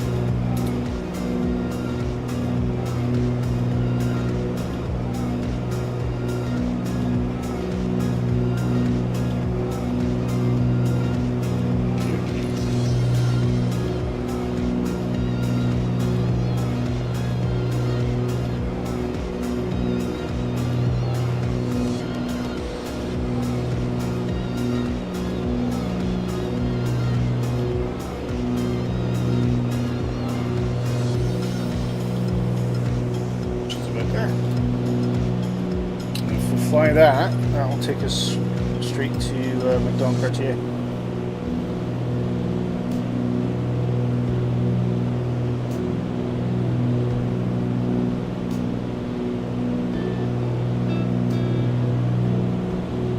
Oh, look at all that lovely water down there.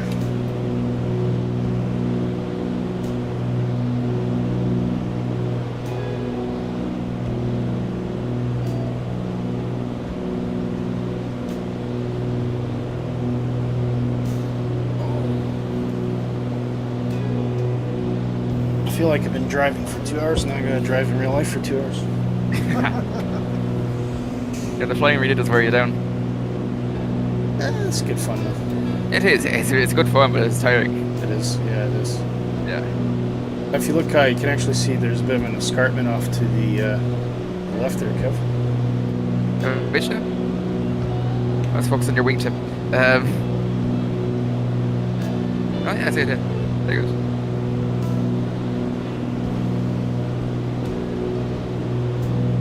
All Ice Age kind of stuff. Yeah. So at one point this would have been a lake.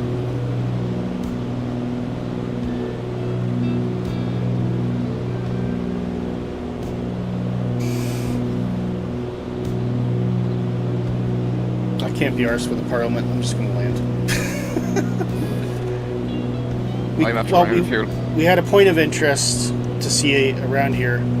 It happened to be Brian's place where he lives. We've seen it. We'll just land. Okay. Yeah. Those are the Gatineau Mountains, yeah. Gotcha. Right, I got to declare an emergency. I've left running fuel. All right. Refuel, Yeah. refuel. I saw a little airstrip as we were going past the mountains there. I'm going to let you down. Get down, get someone to send out for a few gallons. And... Yeah, that's what I'm going to do. This fun fact about the Magister, it was designed as a glider, and now we're going to test its capabilities. Say again? The Magister was designed as a glider. Oh, it was designed as a glider. Oh, well, that's it was designed as a glider. Yeah. How strange. So So now we're going to be testing how well it can glide. That's cool. Yeah. It does look like it has exceptionally wide wings. Yeah. Okay, cross them over VOR. No, I'm not going to make that strip. Field.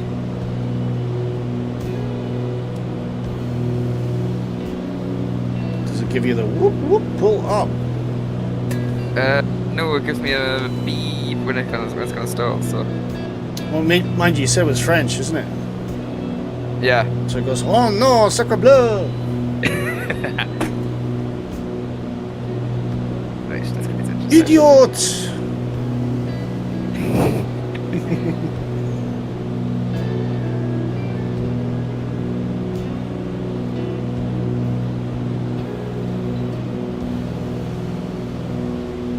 It's like a quarry or something. Yeah.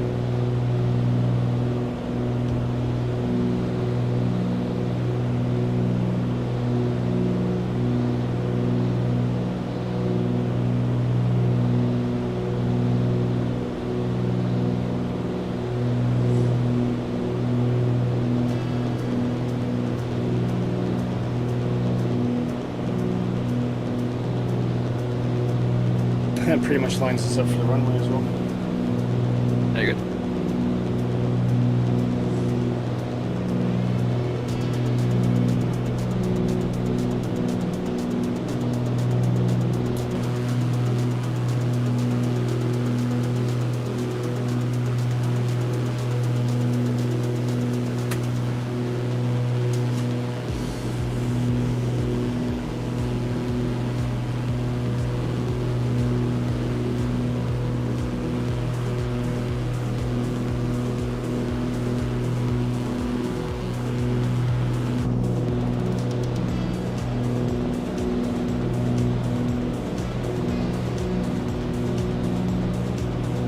Alright. Let's get ready for a landing.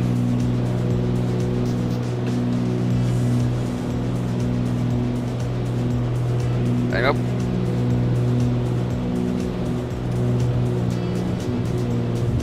It's alright. Should be doing that.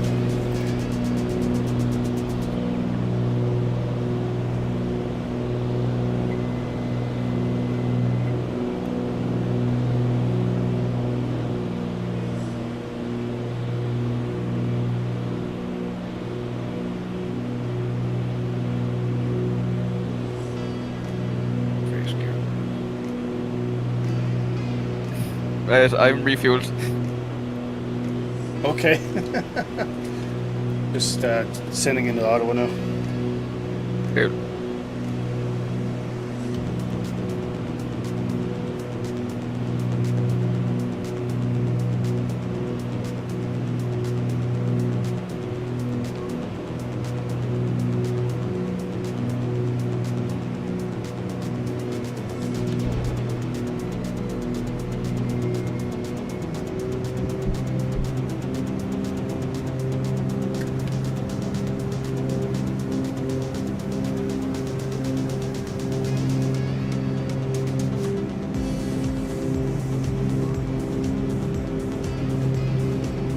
Right. One final.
just gonna... Oh, there's a runway. Or a taxiway.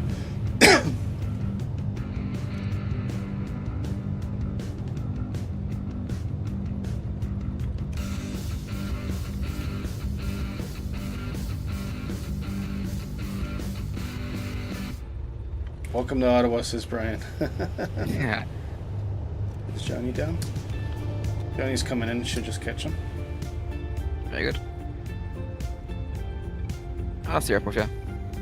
Right, hang on. Oh, here we come.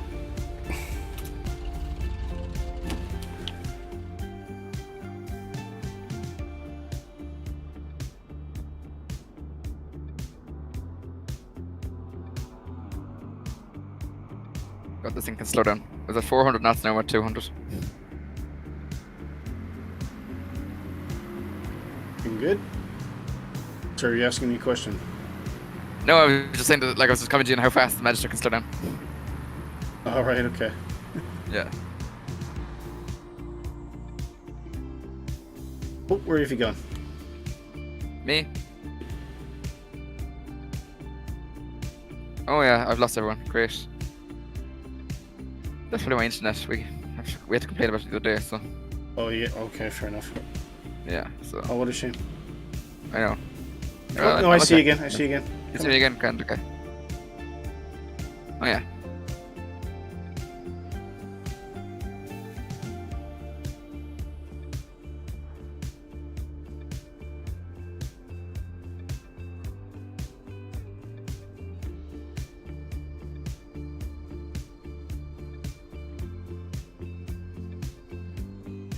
Mind you, it is stuttering quite a lot. Yeah, it is.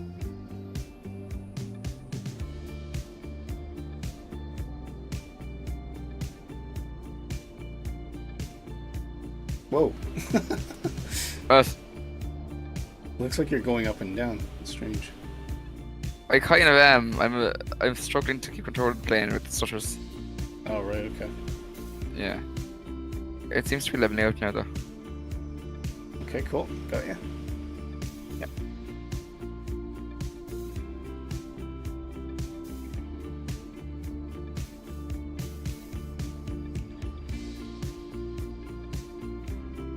Very nice. Thank you. Right, so while I'm waiting for you to taxi, actually, I'll do...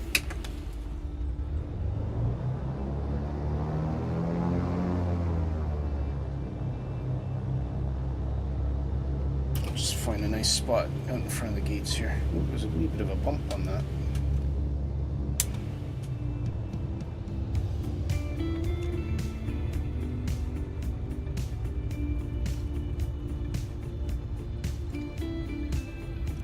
Part there. I'll do it. And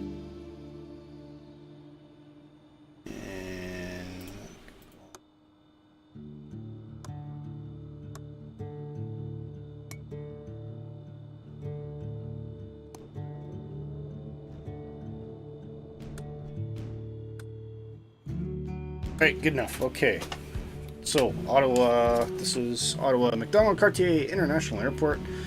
Again, not a lot of direct flights. You do get some internationally, but not a heck of a lot, but you do get quite a few within Canada and the US. Reasonable size airport, underwent a bit of a renovation a few years ago. I don't think this one has internal modeling. No. Get a quick check in there. Actually, we do in the terminal, so you will see a little bit of interior modeling in the airport here as well. Gotta have your Starbucks, Kev. Gotta have the Starbucks. Absolutely. Then again, I don't drink coffee, but I'm glad Starbucks do normal breakfast tea, because that's my go-to. All right, yeah, fair enough. Yeah. Yeah. And actually, it looks quite nice. If we put this at night, we should actually see a lovely effect here. There you go. Look at that. That is actually really, really nice. And that's where the interior modeling, I think, really makes a difference. Is at nighttime. Because there really isn't much point of it. You're not going to go walking through the airport. I mean, some people maybe want to. Once the lights show it up. Yeah. Yeah, like once This Brian saying that the Tims are in grade 18. There's a Tim's around gate 18, is there? Yeah. Where's gate 18? It'll be on the piers. They're all labelled. Here, I go back to daytime. So we're at 26 and 24 is down to our left. So if you head to where we are and then down to the left a little 12. bit, should be Alright, there. here we go. 16, 17, 18. Alright, just that. Oh, get that out of the way. Where's the Tim's? Where is it? Oh yeah, here we go. Thanks, Brian. Perfect. That's what I'm talking about. That's the booth I'd be hitting. But yeah, really, really lovely detailing, especially on the gates and everything like that. You got your arrival into, or the road into the arrival area, or departure. This will be departures, actually, I think. Great deal on the car park, actually, as well. Look at that. There's even cars in it. Let the stream catch up there. That's pretty cool. Oh yeah. And kind of similar to what you see in the Ireland thing, you actually have the signs as well. Yeah. Good. No Easter eggs on the signs this time, though, I'd say. Not that I can see. Yeah. It's a fire. That looks like a fire practice area, that. Or just a stripped airplane. Yeah. But yeah, it's a nice airport. It's actually quite a lovely airport to fly out of. Yeah, it looks nice. And of course, you got the benefit of the 2 runways as well, which is handy. Yeah. Yeah, so that is Ottawa Macdonald-Cartier International.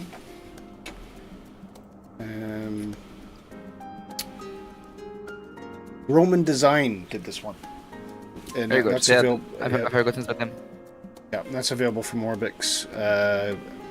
There is a link to the Orbx site in our show description. So yeah, if you're a big fan of Ottawa and you want to make it look a bit nicer, this is definitely the ticket for you. And lovely detailing on the runways as whatnot as well. Really, really nice. I think that might be the fire station down there, is it? Yeah, I think so, because that looks like a practice bit there. Yeah. Excellent bit of scenery, I think. But all great things must come to an end, and I have to go pick up my daughter. But Kevin, once again, it was an excellent flight. Thank you so much for that.